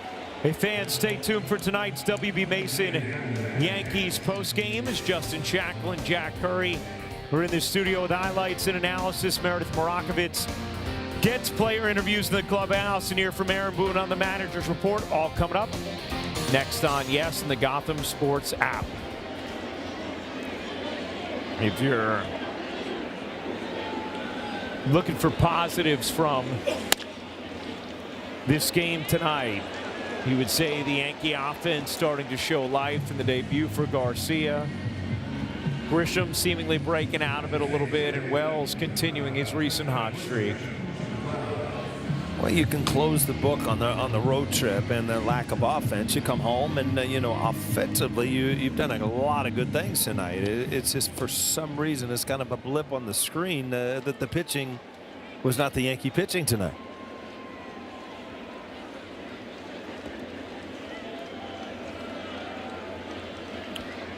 The Yankees down to their final out with Grisham up. He homered in the 5th, doubled in the 7th. That was after he was in a 5-for-59 funk.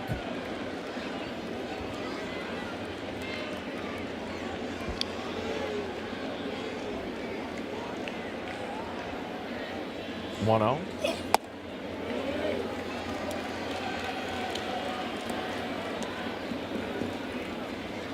Alec Burleson, 3 2-run homers in this game to lead the way for St. Louis. Nathan Church with a go-ahead 3-run shot in the 8th.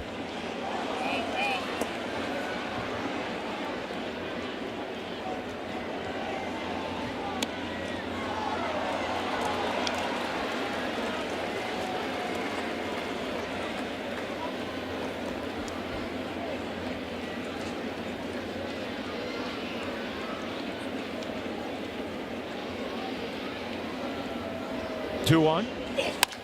Grisham smacks that to right, but right at Walker, and that will do it. St. Louis wins it 13-7 the final in a crazy game in the Bronx. Yeah, you saw offense come, you saw offense go, you saw the pitching not what the pitching usually is. You know, you got to close the book on this one because you've got a long homestand. You got 8 more games here, and you got to make some things happen. Trade deadline's over. This is what we got. We got to go forward. and start fighting. St. Louis wins it 13-7. We'll be back in a moment, wrap things up here on Yes.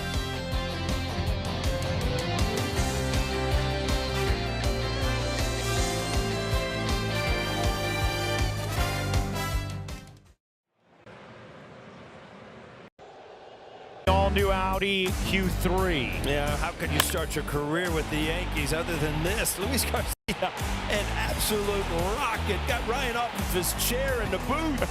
Didn't win for the Yankees, but it was fun while it was there. Gave him the lead in the 7th for the Chevy player of the game. Had a lot to say all day long. Well, and Alec Burleson, I mean, what a game. His first career 3-home run game. Wow, what a night for Burleson. That one put it away right there. To me, he had a tough inning. Yankees got to close the book on this one. Get back on him tomorrow. 13-13-0 for the Cardinals, 7-10-0 for the Yanks. 3 hours and 25 minutes.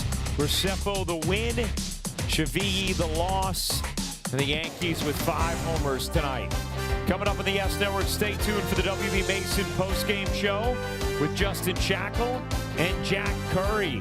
Special thanks to producer Troy Benjamin, director Dan Barr, Mike Webb, and our executive producers Jared Ames Boschnack. Join us again tomorrow as the Yankees take on the Cardinals in Game 2 of this 3-game set. Coverage begins at 5 p.m. on Yes, with first pitch coming shortly after 7 o'clock. Once again, the final score, the Cardinals 13 and the Yankees 7. For Paul O'Neill and Meredith Marakovitz, I'm Ryan Rucco. Now let's go to Shaq and Curry standing by with the postgame show.